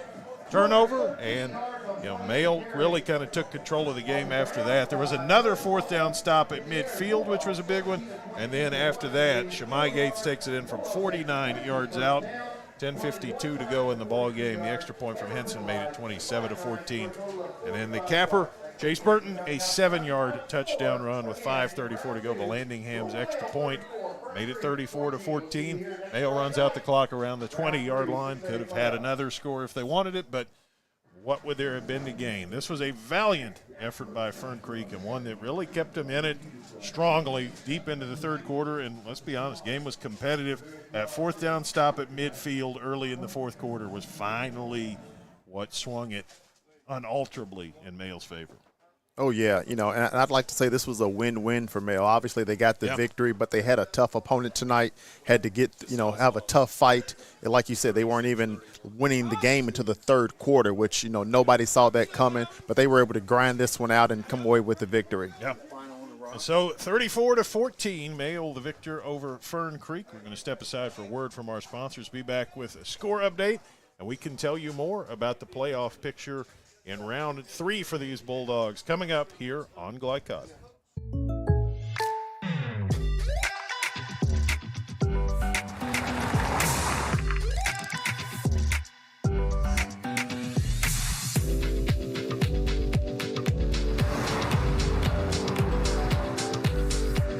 For your surprisingly great rates, contact your local State Farm agent today. If you want the real deal, call State Farm agent Mike Shelton in Louisville today. Like a good neighbor, State Farm is there. UA Local 502 is offering great career opportunities for plumbers, pipe fitters, and HVAC technicians. They're seeking highly skilled and trained workers with or without experience. Incentives include debt-free education, employer-funded benefits, apprenticeship that comes with employment, and high starting wages. If you're ready to accelerate your career or just want a fresh start, UA Local 502 could be for you. Contact them at 502-361-8492. UA Local 502. We do it right the first time.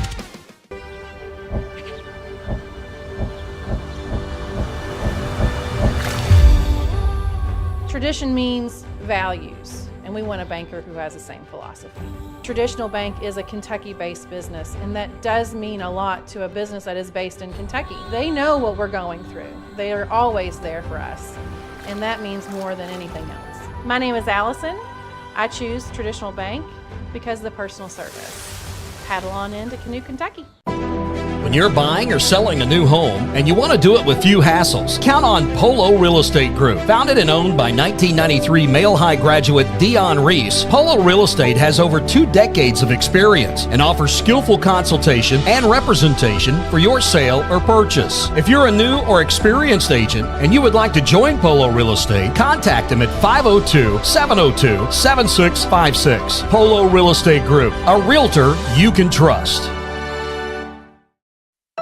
1965 Male graduate and basketball star George Tensley knows the value of providing quality service, and that's what you get when you dine with Tensley Family Concessions. They provide travelers with many fine choices at Louisville Muhammad Ali International Airport. Whether it's Kentucky Fried Chicken, Chili's, or Starbucks, you know your travel experience will be a more comfortable and convenient one. Learn more about our company by visiting the website tfcfamily.com. Dine Direct, not just flies.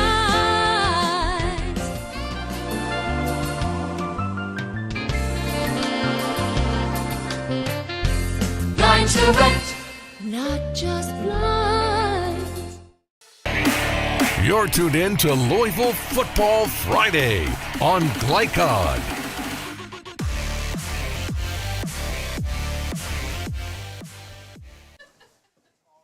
Male, a 34-14 winner over Fern Creek, but it is self-evidently, as it's the second round of the playoffs, not the only game in town. Here are the other Louisville area games, and a couple of these that are of interest. Let me point these out because the way it works, they re-bracket based on RPI here, but it's districts 4, 6, 7, and 8 in 6A that go together. So Ryle leading Bullet East 43-7. Unless I just jinxed Ryle like I did a week ago with Simon Kenton, looks like Ryle will advance. Ryle will play at Bryan Station, which beat Tates Creek 43-3. And in the other game, you see Frederick Douglass beats Madison Central 50-7. Frederick Douglass will come here next week to play Male in the third-round matchup. If Male were to advance, they would get the winner of that apparent game of Ryle at Bryan Station. But again, that's all a long way away. As we saw again tonight, anything can happen any day. Some of the things happening right now, Trinity an easy win over St. X, 38-14. So the Shamrocks move on while the Tigers do not. Ballard leading Manual. Ballard squeaked by PRP last week and now leads Manual in the third quarter. Again, anything can happen on any given week. Butler takes a loss to Atherton. You see Fairdale over Grayson County. Spencer County and DeSales, kind of a shootout there. I'll keep an eye on that one in the third quarter. And Franklin County all over North Oldham. Cal, a big win over E-Town. And Central looks like, again, I'm learning these things, they look like they're probably going to advance over Mercer County. Kentucky Country Day with a win against Bethlehem as well. And that's where we stand. But again, for next week, what this means is Frederick Douglass will be here. The defending 5A champion will come here in the 6A playoffs this year. So that will be one I think everybody will be circling on the calendar, and we hope to bring it to you here on Glycod. Just encourage you to check out the website, glycod.com. Follow us on X/Twitter at Glycod, Glycod. But there'll be lots of high school action, and that's one that I know I'll definitely have my eyes on. Yes, sir. That'll be a big game.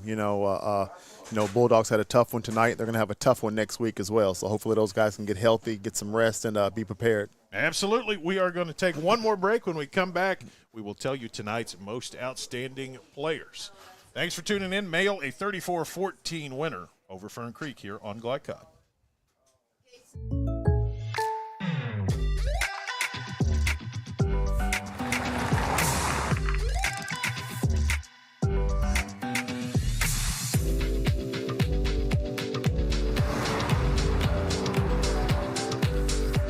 For your surprisingly great rates, contact your local State Farm agent today.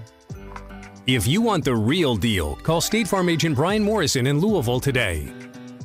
Like a good neighbor, State Farm is there. New recruit, take advantage of our apprenticeship program. Come out of our 4-year course debt-free. With health insurance, a guaranteed pension, a degree, and an electrical license. 3 words I'd use to describe the apprenticeship are opportunity, skillful, educational, solid career path, Rewarding, beneficial, and a brotherhood. A life-changing opportunity. The cost of school is free. All your books are paid for. You go to school once every 2 weeks. All the other stuff is on-the-job training. The teachers here are great. They're all very, very knowledgeable. They're preparing you for what you're already seeing in the field. If you're struggling with something in school, sometimes your fellow students can help you work through that. Everyone's willing to help each other. It's like a big family. I love being a part of a union, something bigger than myself. This field is so vast. You can find something that you really love to do because there is so much you can do. I went from a job to a life-changing career. Power up your potential with the IBEW. Hi, I'm Sarah Neely. I'm the financial manager at Mill Ridge Farm. Whenever you transition financial institutions, there's a tremendous amount of paperwork involved. Traditional banks streamlined this paperwork, and they just made it very simple. Traditional Bank is a locally owned bank that allows us to operate on an international platform. They make my life better, they make my job easier, and they make Mill Ridge a better place. For more than 35 years, online and through our branch office locations, Ruoff Mortgage has helped people discover, finance, and move into their homes with confidence. From the moment you send in an application to the day you get the keys, Ruoff keeps things moving exceptionally fast. By sharing knowledge and professional guidance, Ruoff Mortgage helps people see the potential and excitement in the homeownership experience. Visit one of our convenient branch locations or get started online at ruoff.com. UA Local 502 is offering great career opportunities for plumbers, pipe fitters, and HVAC technicians. They're seeking highly skilled and trained workers with or without experience. Incentives include debt-free education, employer-funded benefits, apprenticeship that comes with employment, and high starting wages. If you're ready to accelerate your career or just want a fresh start, UA Local 502 could be for you. Contact them at 502-361-8492. UA Local 502. We do it right the first time. Last season, Glycod streamed over 160 games. As our presence grows throughout Kentucky and Southern Indiana, we have a need for production, sales, and social media support. If you've ever wanted to pursue a career in the fast-paced world of broadcasting but didn't know how, these opportunities could be for you. For more information, please contact info@glycod.com. You're tuned in to Louisville Football Friday on Glycod.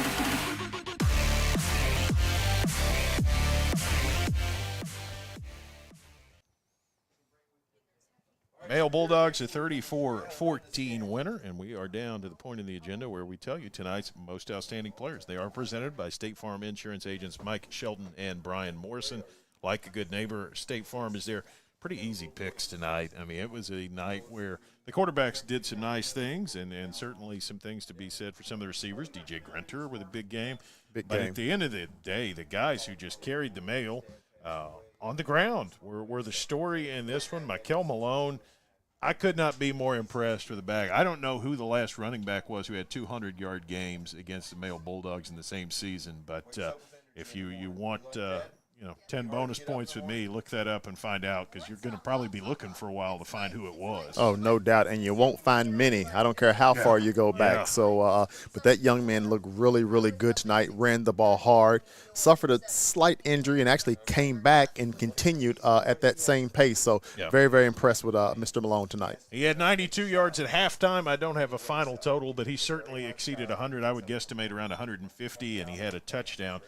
For Male, big game for the guy who maybe he gets overlooked sometimes. People talk about Gainey. People talk about Harris. People might even talk about his mate in the backfield who had a nice touchdown run and a good game himself, Chase Burton. But all Shemaiah Gates does is just answer the bell and do what you need him to do. He's a veteran leader, and he really showed it tonight when the Bulldogs needed him. He did. He was the most consistent thing on the offensive side for the Bulldogs, and congrats to him as well, committing to the Louisville Cardinals. Yeah, big deal there. And he, again, don't have a final total on him. He was on 70-odd yards at halftime.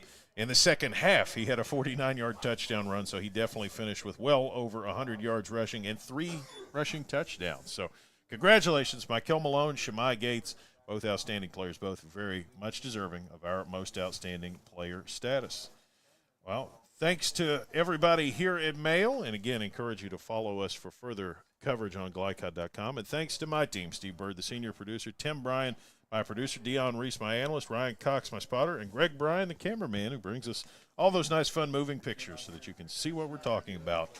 Thanks to everybody for tuning in. Mail a 34-14 winner over Fern Creek.